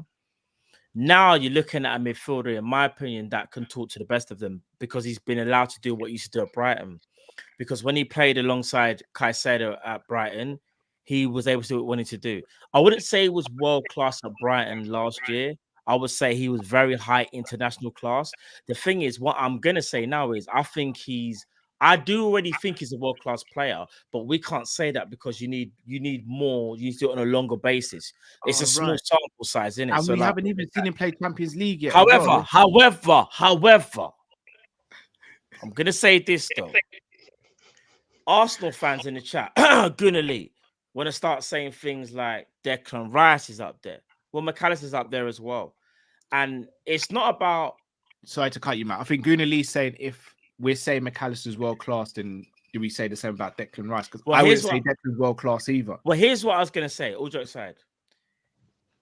they're both showing world-class level of play. Obviously, all jokes aside, we have to give them longer. But I can already see Declan Rice is going to be world-class, whether you want to say it next year or the year after. And the same thing for McAllister. All it is just that the sample size is so small. People, we really can't say like, oh, he's world-class, because someone would just say, but he's only been doing that for a year. You need longer. What it does, though, it does catapult you, though, if you do win the league. You laughed at the same comment as me, Drift, because if I bring it up, it's going to be a madness again, isn't it? No, don't bring it up, bro. No, let me finish. But if you win the league, it kind of like catapults you as well. Like all jokes aside, yeah, I've been saying it for a minute. Yeah, I was saying he's top 2. Like whether he's top 2, top 3 don't matter. But if you're talking about the best midfielders in the Prem, you look at a Rodri, a KDB, a Declan Rice, a McAllister, a Odegaard. These are the best midfielders in the Prem, bro. Like, it don't matter where you rank him. That's up to you where you want to rank him. But McAllister is there. And I'm just glad that now we're starting to see the real McAllister, because we also have to give a shout out to Endo, who's actually allowed McAllister to even do that. His crime partner, who at one point I said, why did we sign him? Why is he here? Why the hell did we sign Endo from Stuttgart? Why did we sign this brother? Endo has showed me that, nah, do you know what? Give me a chance and look what I can do. Endo has been cooking up the place as well. Because if it wasn't for Endo, McAllister can't do what he's doing. But yeah, McAllister for me, I already think he's kind of world-class already. I'll be real, I think he's world-class. I just think that you can't really have that conversation because people always talk about the sample size. But I also think as well, if we're being realistic, hate to say it, but Declan Rice is probably on the verge or not already there as well. Yeah, he is. There's 2 players for me that have emerged out of the Prem, emerged this season. That's McAllister and Declan Rice. They were already good at West Ham and Brighton, but they've gone on to another level for their individual clubs and now sort of spearheading the title charges for their teams, bro. I have to keep it a buck. Drift, are you happy with what Matt said? By the way, the comment that I won't bring up, that was a worse take than my Ronaldinho thing. But I'm not going to throw you under the bus there. Who, me? No, not you. No, you. Drift knows what I'm talking about. I think... what was the take? I want to know. What was it? Remember the goal of the season conversation? Huh? What? Remember the goal of the season conversation? Oh, no. What? Yeah. That was worse than my Ronaldinho take. Oh, that was worse than Ronaldinho, though. No. No, not even remotely. No. But anyway, to finish up what we're talking about, I don't personally think Rice is Arsenal's closest player to world class. I think Odegaard is Arsenal's closest player to world class. But Rice is right up there. There's no doubt. He is right up there. It's a little bit harder for a DM to be considered world class, though, because they can't do the flashier stuff that makes it easier to notice. For you, Drift, that's no. Just generally speaking, like it takes a lot to become Mascherano or to become Rodri. Like it's a long slog to be Flacco. It's a long slog to get to that level. If Rice does it one more season, or if he starts the next season the same, then cool, we'll be there. We will be there. We will be there. If I could go back in a time machine and change one thing in my life, it would be that Ronaldinho. It would that and Mbappe. Mbappe as well, fam. Don't forget Mbappe. No, I can live with that one. Because I think the context of the time made sense. Do you remember when you said it? Yeah, no, I do. But at the time, I think I could back. You know, Mbappe had already won a World Cup, though, innit? When you said it. He might have done, yeah. But so no, not he might have. He did. So Griezmann, Pogba, they'd won World Cups as well. We can't say Pogba wasn't integral to that World Cup. No, Mbappe was crucial. So was Pogba. Yeah, but was Pogba as crucial as Mbappe? Yes, they was crucial as each other. As Kylian? No, Kylian was more important than Pogba was. Kylian was more important. Pogba was integral, but we can't sit here and... Bro, without Kylian, the destroyer, come on, bro. I'm just saying. Griezmann was integral as well. Yeah, Kante. That's what I'm saying. Like, and Matuidi was. People forget that as well. Like there was a lot of play, but I still think Kylian had. Pogba was class, but Kylian was, bro. But yeah, I look. I'll be honest. For me, when it comes to world class, I think you've got to do it for at least 2 seasons at the top level. So if he finishes this season how he's going and then does it again next season, then I'd be happy to call him world class. I think I can't do that right now because it's quote unquote easy to have one good season, one great season. We've seen hundreds of players do it. But it's that consistency that makes you world class. Last season, Cal. No, last season he was impeccable, bro. This is 2 world-class years in a row. Who wasn't world class last season? Who? McAllister. McAllister wasn't world class. He performed at a world class level, but couldn't become world class shit. This season is what's confirmed. He didn't. He was good. I told you, Brighton don't get their flowers. That's all it is. No, bro. I'm the one who gives Brighton the most flowers, bro. But he wasn't performing at world class level last season. It's all right. If you don't think he's world class, it is an opinion. It's cool, bro. An opinion that I was going to get rushed for. Cool. No, man. I know Kyle will get involved. He will get involved. Can I ask you a quick question before we end up with the supers? Yeah. Because I know we can't go on for too much longer, but do you lot remember I got a lot of slack when I called Haaland a basic footballer? I got a lot of slack because he was right in the middle of the hype. Right in the middle of the Haaland hype. So I was called salty and I was called all the. Do you remember? And everybody always sees the madness. Can I add some context to that? The reason why you got flack for it is because of the Nunes defense. But it had nothing to do with that, but people made assumptions. Bro, you know, you're lying, bro. You're lying, bro. You were the chairman for the NDL, Nunes Defense League. That's why. Trusty, but it had nothing. Because instead of comparing, but let's be. It had nothing to do bro, with. It was because Nunes. every time if Nunes does something wrong, it would be like, but look what Haaland did. No, it had nothing to do with Nunes. It had nothing to do with Nunes. But here's what's crazy though. Can you lot see how easy it is for other people later on to realize that there wasn't any madness there? I was just talking facts people weren't ready to listen to yet. Haaland is an elite goal scorer, predator in the box. As a footballer, he's basic as fuck. And people are only seeing it now. It's cool. It's cool. That's a couple of That's your opinion. He's the worst. It's cool. Don't get me wrong. He's never been a tech man. But yeah, I ain't gonna say it now. Yeah, it's cool. I don't agree with that. It's cool.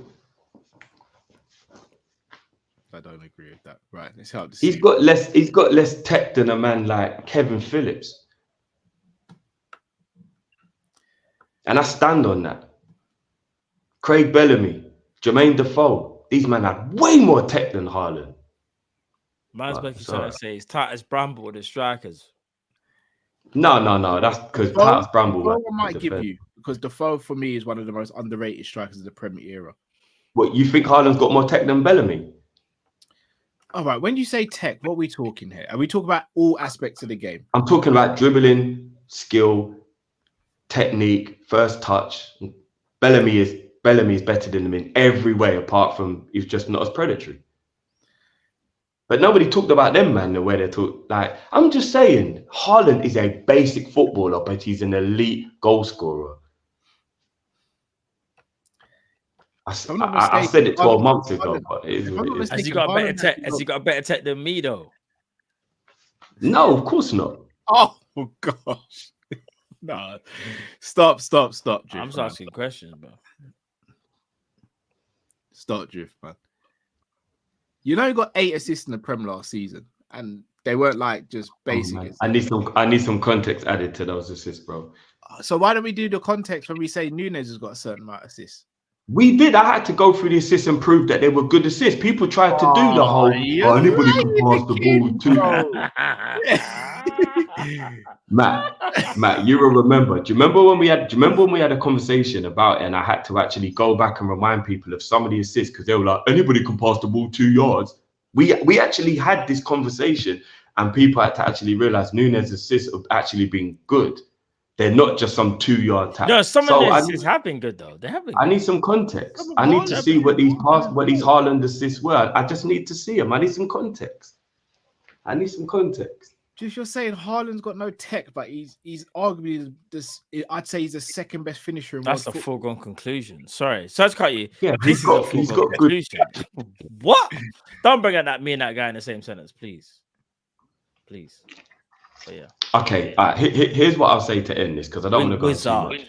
You're done. Everybody laughs their arse off at Lukaku. Lukaku's a better footballer than Haaland. Are you saying this because he can keep he can dribble better or beat a man? Lukaku is a better footballer than Haaland. All right, but Lukaku's not a better finisher. He's not better at headering. That's the only thing he's not better at. No, he's not better at passing either. He hasn't got a better first touch. Yes, he has. He's got a better first touch than Haaland. They're about the same. They're about the same. Lukaku's got memes of him wearing Timberlands, bro, on a football pitch. Because of the odd scenario, but generally speaking, Odd scenario, bro. Bro, we were odd scenario. Don't you remember the first time we met Guna Lee, bro? We were at Box Park, bro. We watched the Champions League final. Do you not remember what Lukaku was doing in that game, bro? Yeah, it happened, but Haaland does the same thing, bro. Not like that, bro. Yes, he does, bro. Lukaku's first touch ain't it, bro. It ain't. Neither's Haaland's. He's got a better first touch than Lukaku, bro. Hold on, what are we? Matt, what's this? What's this? Matt, who's a better footballer, Lukaku or Haaland?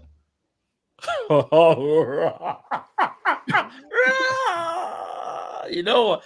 That is a mid-off for first touch, you know. No. Forget just the first touch. Overall, who's a better footballer? As well.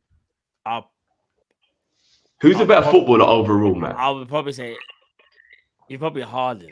Probably. It's not probably it's Haaland. It is Haaland. No, but you know what it is? I'm just thinking something so simple. You're on the left hand flank, so you can't cut inside on your weaker foot, yeah. You're just running down the flank.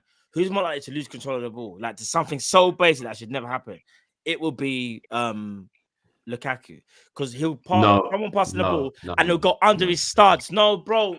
If I'm not mistaken, it was called Timberland for a reason, bro.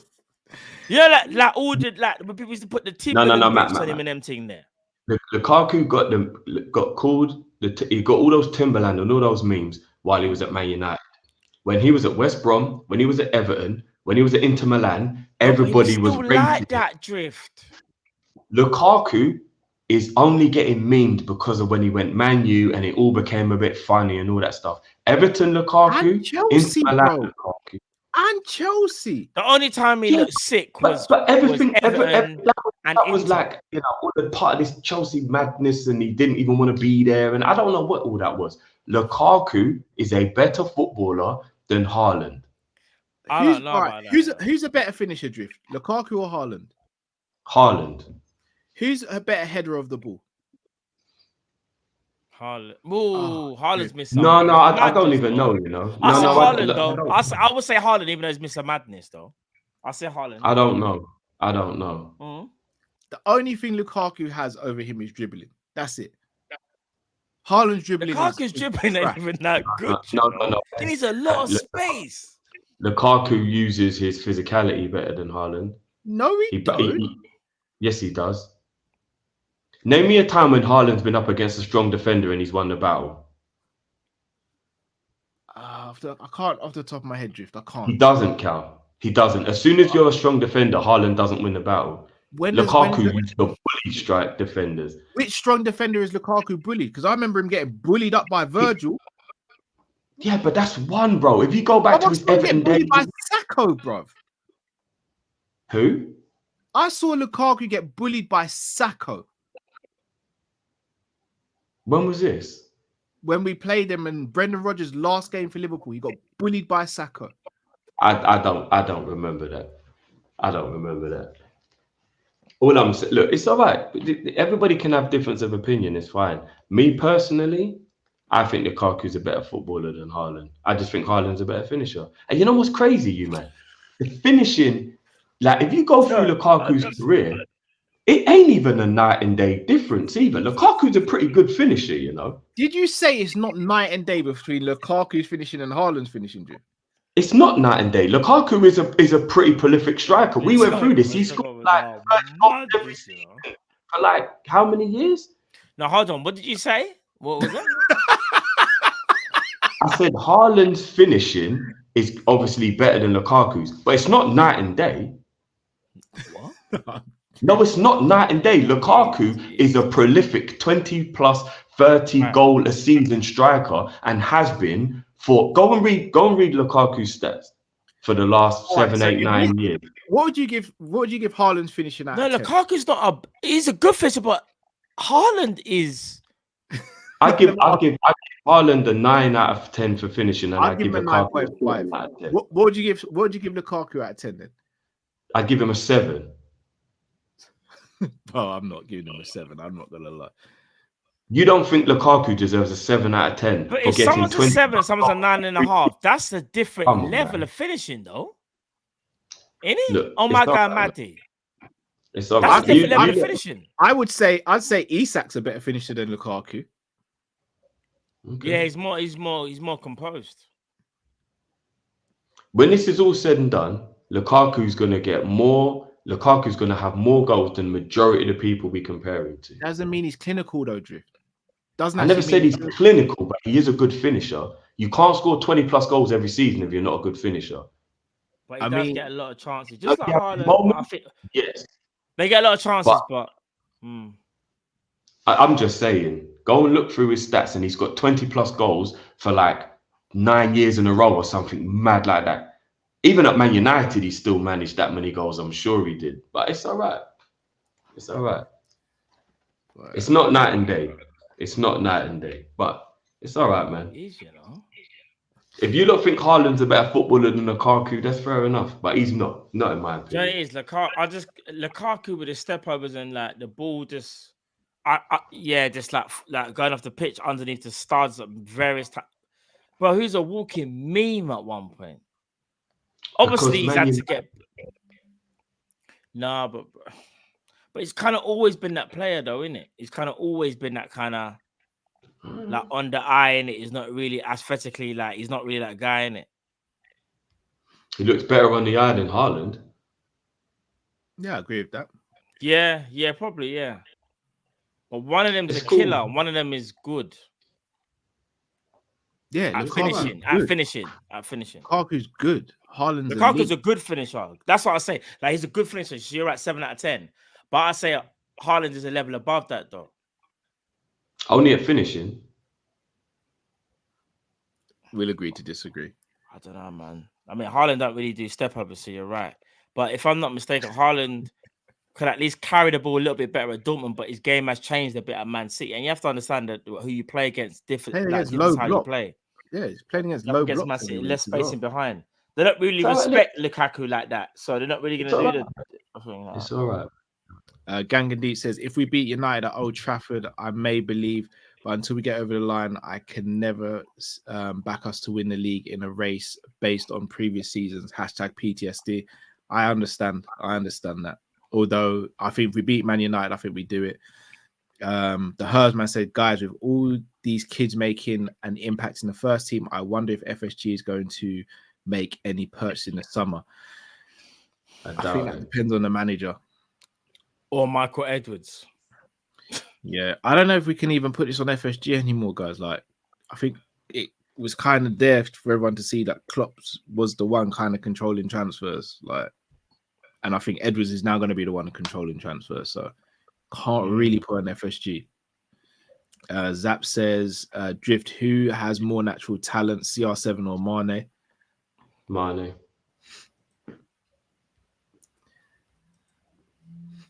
Sam H7 says, the reason why I mentioned Salah this summer because of Edwards.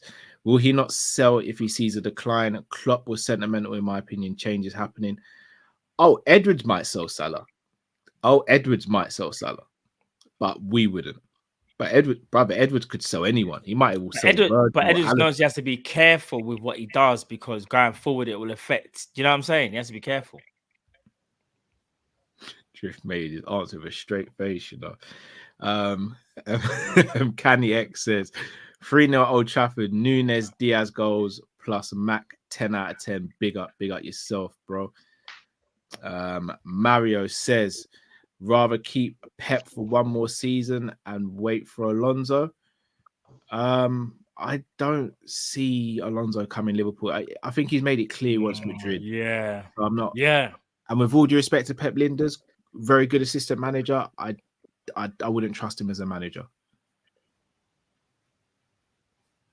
Like he's literally done. Let's just forget about it. Yeah, he's literally done. Alonso's not going to Liverpool, bro. Still be good as a Liverpool It's manager. as simple as that, really. I see a lot of the love the other way though, so at least the fans won't be angry if we sign him. Who's that? Who? De Zerbi.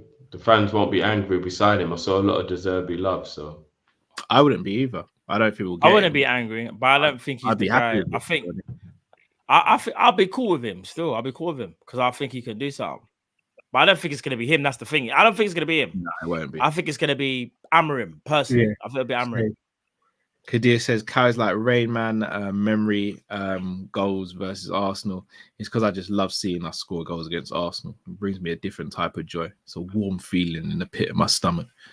Teke says, Mac 10 is just that guy. He is indeed. 100.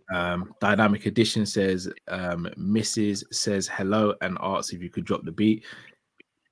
Yeah, I mean, cool. There's no innuendo. I'm just making sure there's no innuendos. Or Yeah, I anything. know. That's what I was thinking. Like, it was like, yeah, okay. Right. Yeah. Big up to the missus. whenever Man. people have hit me up and they've said that they watched the show with their missus and their missus actually enjoys watching the show, that's a massive W for the channel. Yeah, man. big up, man. The couple that watch. You know how hard it is to get Yeah. football. On the Easter Monday as well. Come on, big it up, man. Big up. Big it up. This is for Big you, up, the big Missus up. Dynamic Edition.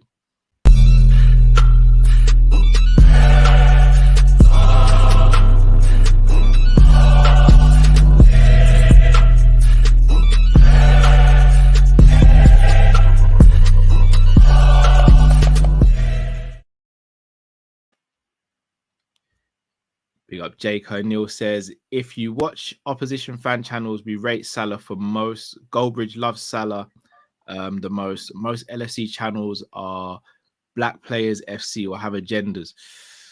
Oh, don't know about that. Don't know. Yeah, I don't know about that. I don't watch loads of other channels. I don't know. I wouldn't say Black Player FC. I mean, I've seen some wild stuff said about some Black Players and other Liverpool channels that for real, kind of bro. stunned me a little bit.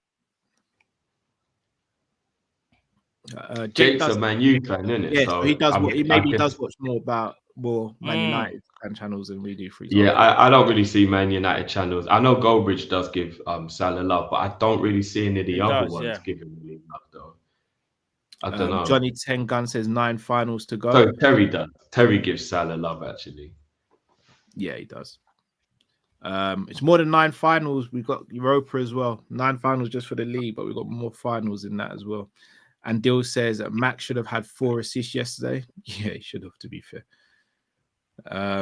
Ty says Roy Keane said Haaland is a League 2 baller. That's Roy Keane just again looking for quotes. You know. That's such a silly I wouldn't go that far. It's a silly comment. I like again that like we talk about a pundit here who's getting paid and he's saying stuff like that, like League 2, like the standard of League 2, and we're comparing him to a guy who just started up the Champions League and the Prem. I don't know what he was trying to do there. What are we doing there? Like, just trying to do the most. He was talking about outside of the box though, for context.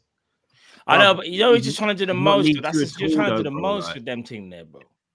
Does Roy Keane even watch League 2? That's what I'm trying to say. Does he even watch anything outside the Prem? Like, you know, if he said to man like who's the top 3 players, he couldn't even tell you, bro. Yeah, he probably No. Roy Keane does know his stuff. He might say some wild things, but he does. Bro, I'll be real. Don't think because he's a footballer. Like, I'm not saying obviously he knows his stuff, but what I'm saying, Roy Keane knows his stuff. I could challenge him and say, do you know the top 10 players in League 2? And I bet it'll be like, he might not know the top 10. I'm gonna be real with you, and not even on an arrogant tip. If all 3 of us went against Roy Keane in a debate about football, I think we wash him. I don't know, you know. Facts. We wash him. No, facts. Nah, I don't know. I Facts. don't know. No, I because you know can what it name is. you 20 content creators that wash Roy Keane right Bro, now. I do you know what don't it is? know. Yeah, I I don't know. respect every single former I don't know. ex-player, yeah, because obviously they know the game inside out, so to speak. Yeah, but what it is you got to understand is like football has also changed from how football was when certain players were playing, and is seeing things differently. Doesn't make it wrong. It's just seeing things differently. But I'm telling you, bro. I'm just saying. There's certain Obviously, players he like. went too far with the Haaland take, but what I'm saying is he does know his stuff.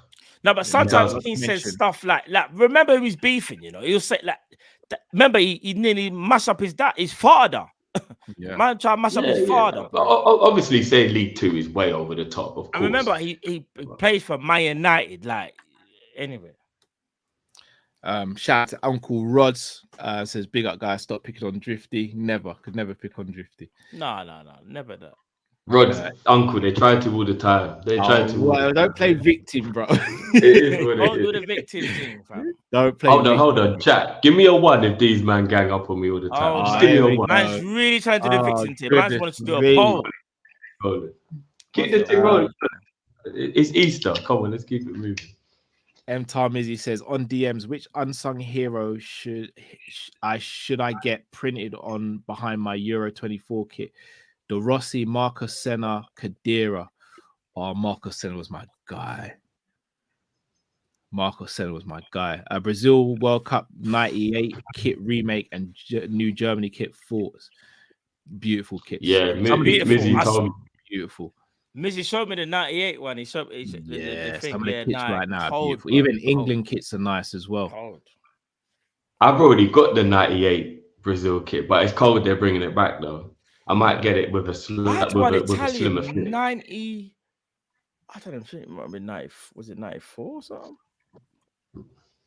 Selection. I Big see a up lot of Selection, ones. haven't seen you in a while. I don't think you guys watch Lukaku in Serie A. His first touch is defo better than Haaland. Respectfully, Lukaku has improved. I think he's improved, but the first touch is still very smelly, in my opinion. He's just not naturally gifted like that with a first touch. That's what you got to remember. Some players can But it's learn still on better their than craft. It's still better than Haaland's though. I don't know, bro, because some of the chances that Haaland has scored, like since he's been at Man City, the first touch has to be immaculate because it's. Thank you. Remember what Kane said. Kane, one of the best strikers, yeah. Kane said your first touch sets you up to where you need to go next. Yeah, that's the reason why Haaland was able to score. Don't get me wrong, we get it. A lot of them were fizz the ball in inside right channel KDB, but some of them aren't always that though, innit? You have to give man props for the first touch, kills it dead, bang, go. So even though the chance looks easy, because it is in the sense of look how close he is, yeah, but your first touch, bro, you should know you be striker, even as a winger. When someone would ping the ball 40 yards, I had to make sure my touch was immaculate. Because if not, I'm already thinking, how am I gonna dubs this brother here? Yeah, that so. Sorry, one of the comments just threw me. The double entendre there. Andil says Lukaku can do step overs and travellas. Haaland can't make a 5-yard pass. Honestly, if Haaland played for Liverpool, we'd actually be finished. Man said actually finished. With the amount of chances we create, I can't. Yeah. do you know how much Haaland would eat at Liverpool? Like, bro, some of the comments are wild. You know? I'm shocked. Like Haaland, man said Liverpool, finished, not even like. Haaland would eat so well under Jurgen Klopp. It might even suit his game more playing for Jurgen Klopp because the build-up plays not as slow. I guarantee you, we would get extremely frustrated with Haaland.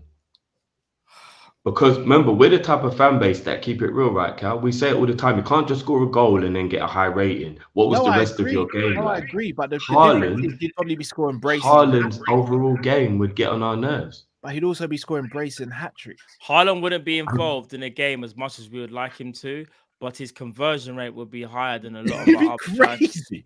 Like, bro, what are we doing here? All the I'm one saying thing is, that he's good at, what finishing? Could we not? No, We not no, just no, put no. it down to Haaland's had an indifferent season. Because he's not. Yeah, it His might form not has be been the- a bit indifferent, and he's also been injured. But Yeah, from the what I'm same. seeing in the chat here and what I'm seeing people say about Why? Haaland is crazy. Oh, forget what he was at Dortmund. What he was doing at Dortmund as well. Bruv, it's mad, isn't it? Do you remember? Dortmund was a basic team, and Haaland made that team compete. No. They weren't basic, Cal. They weren't basic. They weren't great. Bro, they nearly won the league without Haaland. They weren't basic. That was disingenuous to say that, bro. That was very disingenuous. Yeah, They nearly after won the he left, league. Bro. after they left, they were able to use the funds to buy and bring in more players. But when he was there, their team wasn't great. But who did they bring in that was like amazing or whatever? No, it's not necessarily bringing in anyone who's amazing, but they brought in better Bro. players for the squad to improve. Dortmund's a good team. Dortmund's a good team. They, to be honest, they've looked better since he left. No, they haven't. What? But they nearly won the league. One season. They've only been gone for 2 years. Oh, I don't think so, Drift. Yeah. Nah. Lit They're vibes. still in the Champions League, no? They They're still in the Champions League. They look better now. Like, when I say look, like, no, they don't look better now. They've regrouped now. I guess Last season, they looked better than they Man did like the season. Jaden. That's all I'm saying. They did. Last season, they looked better than the season prior. And what did Man City do Haaland- last season with Haaland? With a freaking treble. Won a treble.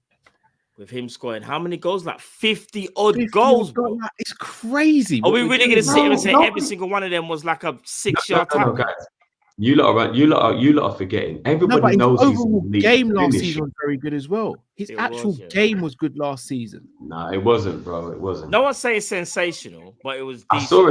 saw a stat yesterday that says since Haaland's been in the Premier League, he's had the least touches in general play of all the forwards But in bro, the he's league. scoring 50 odd goals, though. Yes, because he's got the finishing. But you lot aren't understanding the conversation is about him as a player, not as a finisher. His finishing Right. is not But questionable. no one. But So who him here him is taking a extra world-class touches a player? cheat.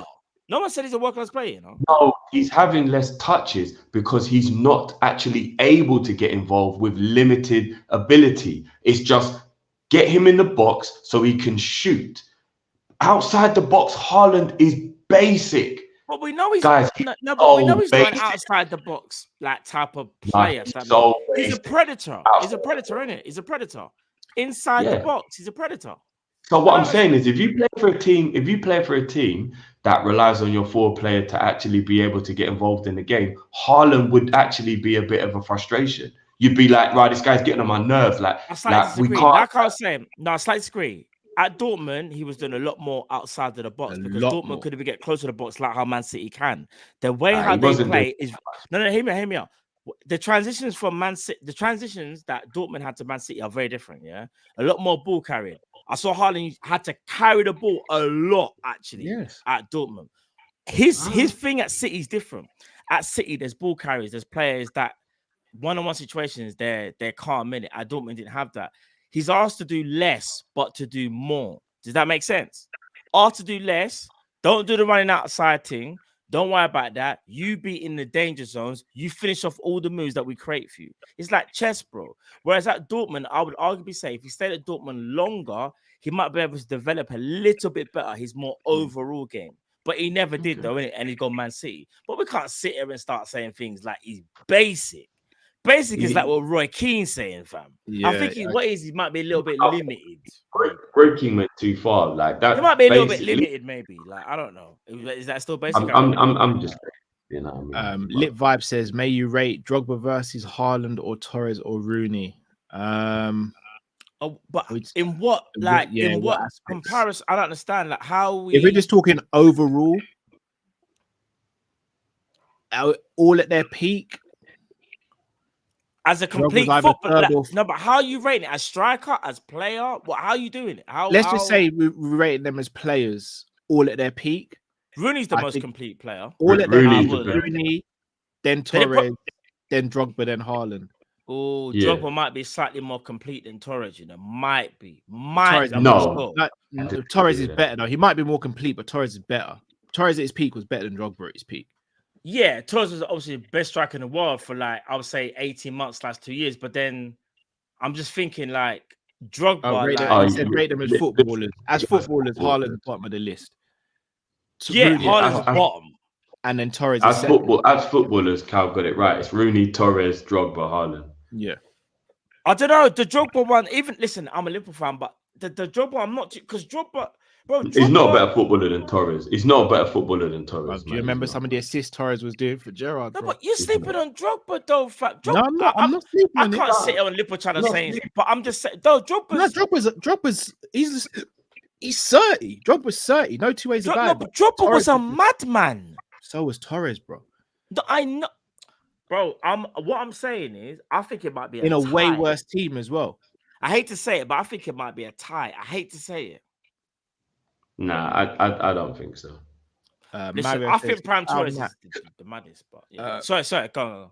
Even Tony's way better technically than Haaland. Yeah, Tony's better technically than. That for me, I can deal with that one. Like Tony's up there technically. Like his assist yesterday was it? It just goes to show you, what he's about. Tony's certified as well when it comes to tech. But I said this from a minute. Remember, I was talking about Tony for a minute. We spoke, Matt. Be careful. We spoke. I don't want to say too much. Don't want to release the files. We spoke. Big up Uncle Rod says, "Nah, Bun deserve it." Raw.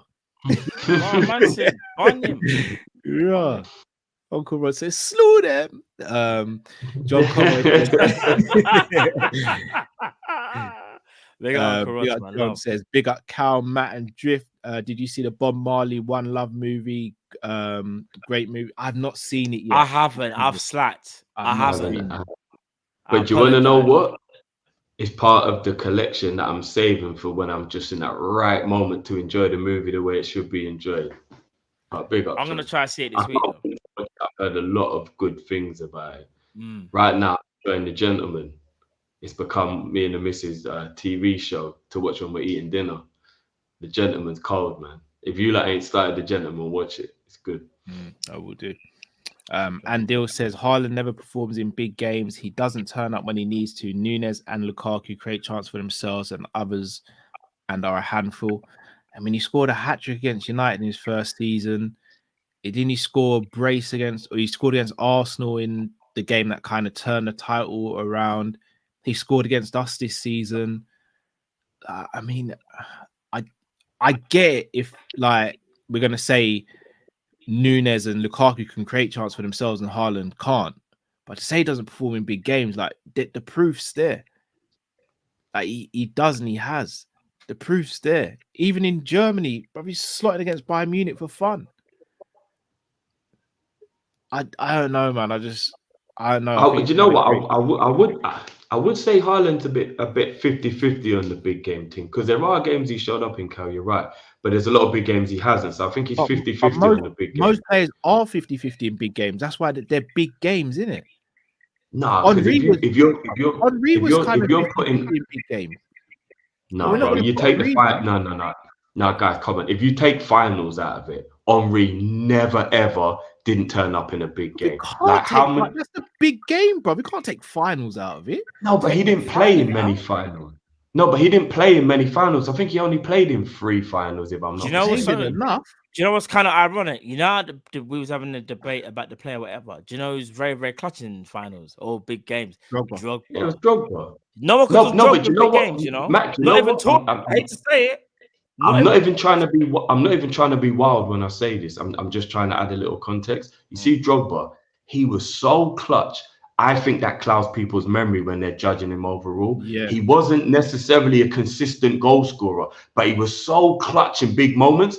Your memory remembers those moments, bro. Yeah. Clutch is a big part of football. What that means when the lights are shining bright and it's your time. Right? But when someone says that's the day, that's the occasion, do what you do best, bro, I'm gonna be real. The mentality has to be off the charts for me because it's all good doing that against West Brom and Norwich and rare tear. But if man says that's the final and you have to be there, and I need you to do the performance, of course, bro. Of course, no, but bro, what if you don't make it to the final because your striker only got 12 goals instead of 25? That's all. That was Drogba's first season. I think he got 13 in his first season. I don't even know if Drogba got more than 20 goals in the league more than once in this whole time he was at Chelsea. But neither did Did Like, Michael he Owen? wasn't actually as prolific as you think he was. But You did know, Michael Owen? Shout out to Jamie Phillips football chats. Origi's more clutch than Kane, but Kane's way better player than Origi. yeah. And you know that's true, man. No, No, Drogba, Matt, you know that's true. No, but I'm gonna be real. Drogba wasn't the greatest goal scorer ever. But if you put him as just like, how do you rate the striker? That's why you rank him higher, because he wasn't necessarily the best natural finisher, like how we're talking about Haaland. But as a striker, you don't even just say striker, so that's everything. But Drogba can talk to anybody. I hate to say it. And I'm not even a Drogba fan of that, bro, but he's a problem. No, but the question was who's the better player? And I think saying Drogba's a better player than Torres is too far. Torres was a better player than Drogba. Bro, and Torres was clutch as well, you know. Premier League retro game on now. Liverpool versus United. Torres doing up Vidic. When did he not? When did he not? P. Al says Rodgers is the same level as De Zerbi. Please no De Zerbi, not current Rodgers. No, we're doing too much. This is what I'm saying. Like, I don't even want to. You know what it is? We're not getting De Zerbi, so I didn't speak about. But I just think there's this misconception. But it's crazy. I just feel like, it's mad. But I ask you, and I don't say this to go into a long argument. When you judge managers, you judge style of play and you judge trophies. That is the two main things that you would judge a manager for. Why is De Zerbi above Brendan Rodgers? Like, why is he above Brendan Rodgers? Well, he hasn't been managing as long, so. I don't understand. But that means that shouldn't be dismissed. What he said then. No, but when wait. I'll ask one question and let me get an honest answer. If you were told right now, if you can choose between De Zerbi or Brendan Rodgers, those are the only two managers. Who are you taking? I'll take De Zerbi. All right then. Why? But Brendan Rodgers has already been Liverpool manager, which probably plays a big role. All right, so forget. All right, let's say he wasn't a Liverpool manager in the past. They're both on the market. But I can't though. I know he was. Like, who's the better manager right now? Right now, you'd say it's De Zerbi. All right. But overall. De Zerbi isn't actually a better manager than Brendan because Brendan's achieved more. Because he's had longer to achieve. But he's been in. But we can't all do that though, because we don't make that same adjustment when we're talking about a lot of scenarios. Bro, Ancelotti managed twice as long as Guardiola. Like, why don't we do that? I keep saying it. I don't know what Brendan's doing, fam. Brendan's in Celtic about to win the league. All right. Is he? I didn't even realize that, you know. No, but what I'm saying is he's still got a lot of credentials. Went back to Celtic. Who hasn't won it? Name your manager who hasn't won the league with Celtic. Go on. Look, 2 fifth place finishes. No, because if you want to do that, 2 fifth place finishes and an FA Cup with Leicester is an extremely good achievement. 4th spot twice. No, he didn't bottle it because they weren't good enough to get it. He overachieved and fell short twice, bro. It was in his hands both times. He bottled it. It's all right, man.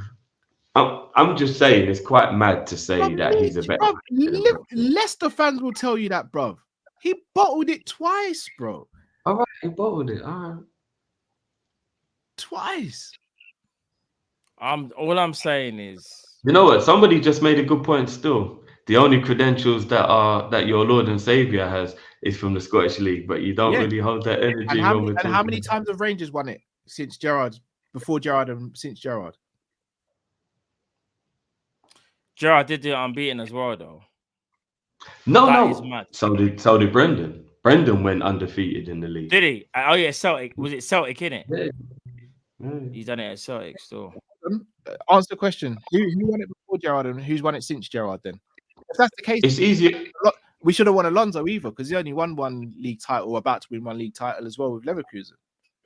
No, I'm just saying it was a bit of a put down of the Scottish League, but with Gerrard, he's saying he's Celtic manager who's meant to win the Scottish League and he's winning the Scottish League. Gerrard wasn't meant to win the Scottish League. At least he won the Scottish League with the most points. He went undefeated. I think he even did a treble. Did he not? No, but for Gerrard to win it with Rangers is kind of mad though, because Celtic have that thing on lock. It's like buying the German league. I'm not knocking the Gerrard one. I'm just saying.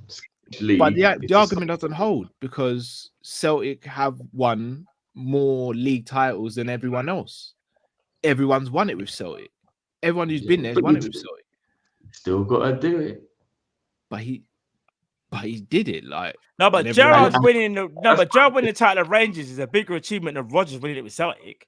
That's why I said winning an FA Cup with Leicester and 2 European finishes is winning the FA Cup with Leicester. The Leicester one is the one, but this Scottish the Scottish thing. I'll be real. Gerrard has, in my opinion, that's a higher credential to win it with Rangers than it is with Celtic. Like if head to head in terms of like, remember when they managed it at the same time. Didn't Gerrard beat Rodgers to that title? I was gonna say, didn't Gerrard mash up Rodgers in when he won the thing? Yikes. That's even worse. No, they were managing at the same time, bro. I don't think Rodgers was there for long. Rodgers was there, bro. Well, hold on as well. What about this? People, was Rodgers there? I saw Rodgers almost get Leicester relegated, and then they went on to get relegated because after they sacked him. There was a lot going on at that team. Leicester was in a bit of you got the best memories. Was Rodgers there, or was he not there? I could be wrong. I can't remember. Was he there? People said it was Neil Lennon. Was it Neil Lennon? Our fair play for Neil Lennon. I think but I remember Rodgers on the touchline though. I think I saw Rodgers there as well. LFC Network says, we're going to give some flowers to Drifty soon because he said our forwards will get 15 goals in all comps. Did say that. Big up Network. Yeah, you did. Big up. And the people call me crazy. When Rodgers was at Leicester versus De Zerbi at Brighton. When Rodgers at Leicester, De Zerbi I get. He's saying 2 5th-place finishes from Leicester, higher than Brighton have ever finished. And he won a league, and he won an FA Cup. He did win the FA Cup. The FA Cup one's the one that stands out because Leicester's team is better than what Brighton's team is. Oh, is it? Oh, come on. Drift. And Didi Tillemans and Maddison. Is it? But at one stage, Brighton have got some brilliant players. Hold on. At one stage, and Didi Tillemans and Maddison were seen as the most complete midfield. Not necessarily the best, but the best balanced midfield in the league. Come on, bro. People never rated Vardy. They had a Jamie Vardy in the team, bro. Yeah, I'll give you that. Like who else would have been seen as like a top player? Because remember, that was Maddison's first year in the Premier League. He just come from Norwich. Nobody really rated him like that. Bro, come on, you need to go back and check. Because Ndidi was being talked about as going to a bigger club as well. He was being talked about. No, Ndidi was looked at as he was good. But your brother, the centre back, the Turkish brother, Ricardo Pereira, bro. Come on, Chilwell. Chilwell was there. Come on, bro. Harvey Barnes. Is it? How do you pronounce his name? Estepian. Them man, they still have Captain Wes Morgan's there, fam. He's a bad man. Come on, Leicester's team was Lewis Dunk. He's a bad man. Oh, Drift. Last season he had McAllister and Caicedo. You're doing too much. Last season, De Zerbi had McAllister and Caicedo in midfield. All right. Other than McAllister and Caicedo and Dunk, who were their other key players? Did they have any other key players? Yeah, don't look at the chat. Finger on the wing. No, his name on the wing. Remember, and we've had this conversation in the past, so you know. Because I said it was Matoma. On the other wing. Not Solly March. You're not going to say Solly March. Solly March is a top baller. He's a good player. Now he is. No, Solly March is a good player. He's been a good player for about 12 to 18 months. He's a good player. No, he is a good player. Obviously, they've got Matoma. Yep, they had Basuma the year before last. Like Brighton they're not no mugs, you know. They like even Danny Welbeck. But the problem is they have players for like 1 year and then they bounce. All right, so example, Trossard was there, bounce. Pascal Gross, Danny Welbeck, like they have good players. They're not just some mug team, you know. No, they're not a mug team. Than Leicester's team, though. That was the question. I think Leicester's team was better. And remember, some of them players, they all haven't been around the same time. Look, shout out to the people in the chat for real. Trossard, he only just left last year. Like he was a good player. Like Brighton have got some good players. I've never said they ain't got good players, bro. But to talk like they were the same level as what that Leicester team that Brendan had was, it ain't even close. It's all right. Look, the question was just asked, why is De Zerbi better than Brendan? And I think it's a valid question. Like, what makes him a better manager than Brendan? Right now, you mean? Maybe. Right. And you've got to remember how it ended at Leicester can't be the way that you judge it, because all managers mainly end badly. Like, we even discussed this. Klopp's a rare manager leaving on a high. A lot of the time, you leave a club on a down and something's gone wrong. That can't be your judgment of you as a manager. What was your high point at that club? And Brendan Rodgers' high point at Leicester was very good. So would you take Brendan Rodgers now with De Zerbi? Yes or no? No, he's already been our manager. But this is no, but I think you kind of know though that, like, I think the ship has sailed. Like, where they are now, when the ship has sailed, I think that's what I'm saying. Whereas you would rather a De Zerbi. Brendan had one good season at Liverpool. The others were trash. Yeah, but he had a good season at Swansea that got him to move to Liverpool, and he had two or three very good seasons with Leicester. He had one good season at Swansea. Yeah, so he's had a good season at Swansea. 2.5 trash seasons at Liverpool.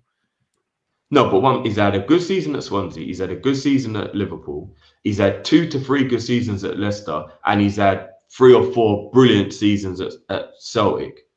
Generally speaking, overall, he is a better, more accomplished manager than De Zerbi. So are we going to just write off what he did at Sassuolo then?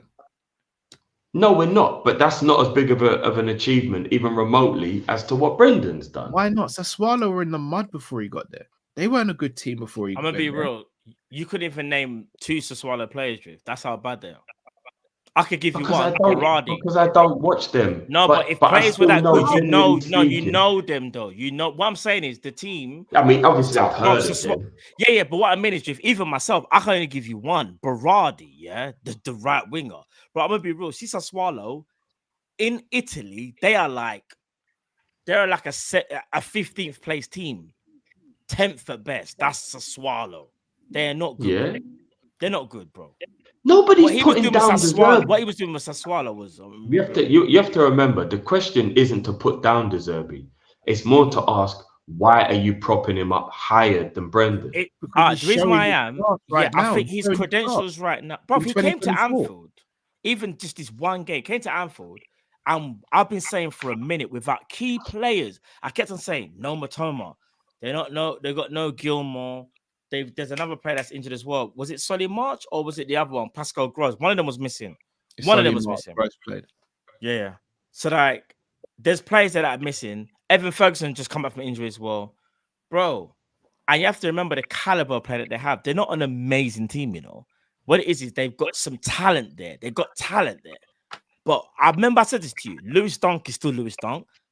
I think Lewis Dunk is standard, bro. He's standard. No, Lewis Dunk is a good defender. Bro, for me, he's a standard centre back, but in a De Zerbi system, he looks better than what he is, bro. No, he's a good defender. That's disingenuous. Bro, if Lewis Dunk was at Liverpool playing high line, we would not want him, bro. I'm telling you. The system. Lewis Dunk's been very consistent. Lewis Dunk. Have you seen what he's done for England? Yeah, but that's what I was gonna say. He's been consistent because that might be level. No, I wouldn't. That's harsh, man. But he's been consistent because he's been at Brighton. That's his level. Dunk is average. That's what I'm saying. He's a Brighton level player, but he's not above that. I don't know, man. I think a lot of people forget that Brighton were 4th under Potter, and the reason why Potter got to move to Chelsea is because of how well he impressed. Like, De Zerbi's done a good job, but people are acting like he picked them up from obscurity or something. They never finished 4th, Drew. They never finished 4th. No, I said they were in 4th place when Potter was stolen by Chelsea. They were doing well. No, the point I'm making is Potter had already established Brighton as a very good team, and that was what earned him the move to Chelsea. And then De Zerbi just continued it. De Zerbi didn't take Brighton from obscurity. There weren't some team that was at the bottom of the league. They were 4th in like Potter done well. 3rd game of the season. I think Potter done very well, but I think De Zerbi took to another level. Yeah, there's a reason why Graham Potter went to Chelsea. Because he was a good manager. Let's not act like he hasn't taken them up a level, bro. He's taken them up a level. He put them on the same trajectory that Potter had them on. No, he didn't. I think De Zerbi took to another level, you know. Well, I'm not saying he's some madman. I'm just saying I think he's better than Potter. And what it is, in my opinion, I think he took him to another level. But I'm not sitting there saying he's Pep Guardiola. I'm just saying I think he's better than Potter, though. He's better than them type of man. He's better than Brendan Rodgers now. They were already on that trajectory. Brendan Rodgers maybe a couple of years ago, I don't credit. know. But you see Brendan Rodgers now, if we said right now, just right now, I'll pick a De Zerbi of Rodgers all day. It's not even Brendan Rodgers came back to Liverpool Football Club. I'm done with football. Yeah, bun that, fam. Done. No, real. I'm done with Start football. bringing players from Celtic and saying how they're great human beings and stuff. I ain't got time for that. Yeah, call him the Scottish Messi or something like that. Look, all I'm saying is this is how football's weird, because Graham Potter isn't even remotely being talked about in any good way now because of what happened at Chelsea. But a year ago, Graham Potter was talked about exactly the way people talk about De Zerbi. I still hold Graham Potter up there. I never rated him like so. I know Carl. I'm glad because Carl rated him highly, but I said easy. But would you take Graham Potter at Liverpool right now, Cal? Me? Me personally, I'd consider it 100%. I would absolutely consider it. No, if Graham Potter got given a job tomorrow, would you be okay with it? Yeah, I would be. Yeah, I wouldn't. Fair enough. I'd actually be fine with it. I'd be angry. My man's been on gardening leave and think he could pick a Liverpool job and think you're gonna land on your feet. No, bro. He could prove me wrong, by the way, and do an absolute mandate, just like how Endo has proved me wrong. But bro, for a manager like that, yeah, to have such a bro at Chelsea, he was drowning, bro. Yeah, it might have been the players, but it's not the players. Bowley, bro. Like Bowley's. I hear that, but Potter's style of play was atrocious. But we all know Pochettino is a very good manager, and look what's happening to him, bro.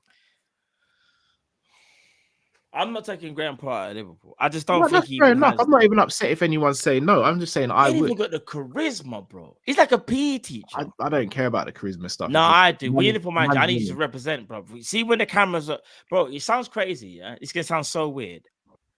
You see inside training. Could you imagine Graham Potter in inside training? I don't care about that stuff, man. They'll probably be like, lads, mate, can you bring your iPods? Yes, your iPods, not your I honestly wouldn't care. If we're winning games and winning trophies, I don't care. But also we're not winning games and they're saying things like we played amazing even though we drew. Yeah, but that's what Potter was doing. We've got charismatic managers, they're not winning. But if we got a charismatic manager, I don't want but if we've got a charismatic manager and they're not winning games, I don't want him either. But no. But I want charismatic and someone's going to play good football and win games. Yeah, obviously that's the dream, isn't it? But the last thing but you can only go by what have you done lately. The last thing we saw of Potter was what? Okay, if Potter was, let's keep it about. If Potter was so good, why has he not gone to no other job, bro? What job's available? What do you mean? What jobs are available? Bro, can I be real? I'm genuinely asking what job's been available in that time. I'll be honest with you. If you're that high of a manager, like management reach out to you. Like, I'll give you an example. If Potter was that sick, Bayern Munich would have been like, we gotta go and get that man. I don't care if he's on gardening leave.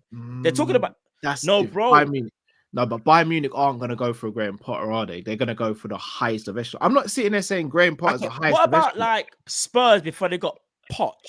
Poch. Yeah, well, wasn't he? As you said, he's on gardening leave, right? If he's on gardening leave, he's not allowed to go anywhere. What I'm saying is, as good as I think you think he is and whatnot, yeah, I don't rate him as high as you, but I think if he was that rated, like high, I do think he would have got more offers, and I think he would be in the job personally. That's just me personally. But Matt, it's the football recency bias. Because let's be honest, before David Moyes went back to West Ham, everybody was laughing at him. Look at the stellar job he's done at West Ham. People do too much of the only what I've seen recently I can go by. Graham Potter's a good manager. What he did for Brighton was extremely underrated. I've never said what he's done for Brighton is bad. I think it was good. I think what it is, though, is that I disagree with you, man, in terms of how highly you guys rate him. I think he's good. I just don't think he's anything better than good. So, for example, there's not many teams that are going to go calling for Graham Potter unless you're kind of like in the bottom half of the table, basically. Not a high level. Like, I don't see a top 6 team reaching for Potter. And that speaks volumes for me. Whereas I could see a top 6 team, hate to say it, reaching for De Zerbi. Because I see De Zerbi being linked to Bayern in them, man. There. I don't see Potter in them type of... And like you said... Flavor the month thing, isn't it? You say flavor of the month, but what's happened to Potter then? I'm just saying. I don't know, man. I don't know. Everybody just remembers Chelsea. I don't know, man. Potter's good though, but I still think he's amazing. Selection says statistically, De Zerbi took Brighton to another level. Goals scored, XG, defense, etc. Factually. Say less. I already know. Big up De Zerbi. We might have to get used to the fact he's Liverpool manager. No, we're a game. The next team that gets him, it's going to be very interesting if he does well there to see how people back. Very. And Dill says English managers are dead food. Not all English managers. Kai Redknapp was a very good manager, just wasn't at one of the top clubs. That is such a blank statement. Yeah. And Dill, has an English manager won the Prem? Not in the Premier era now. No. If I'm not mistaken, Scottish and Italian are the top for like nations who won the Premier League, isn't it? I think that's because Fergie won it a stupid amount of times, isn't it? He did, yeah, he did. But Dalglish as well, though, isn't it? Now, though, no, definitely not the second. That is crazy, you know. That is crazy. No, bro. Now you're moving mad, bro. But people, we are going to sign off there. As always, we're going to ask, if you haven't already, smash that like button, subscribe if you're new to the channel.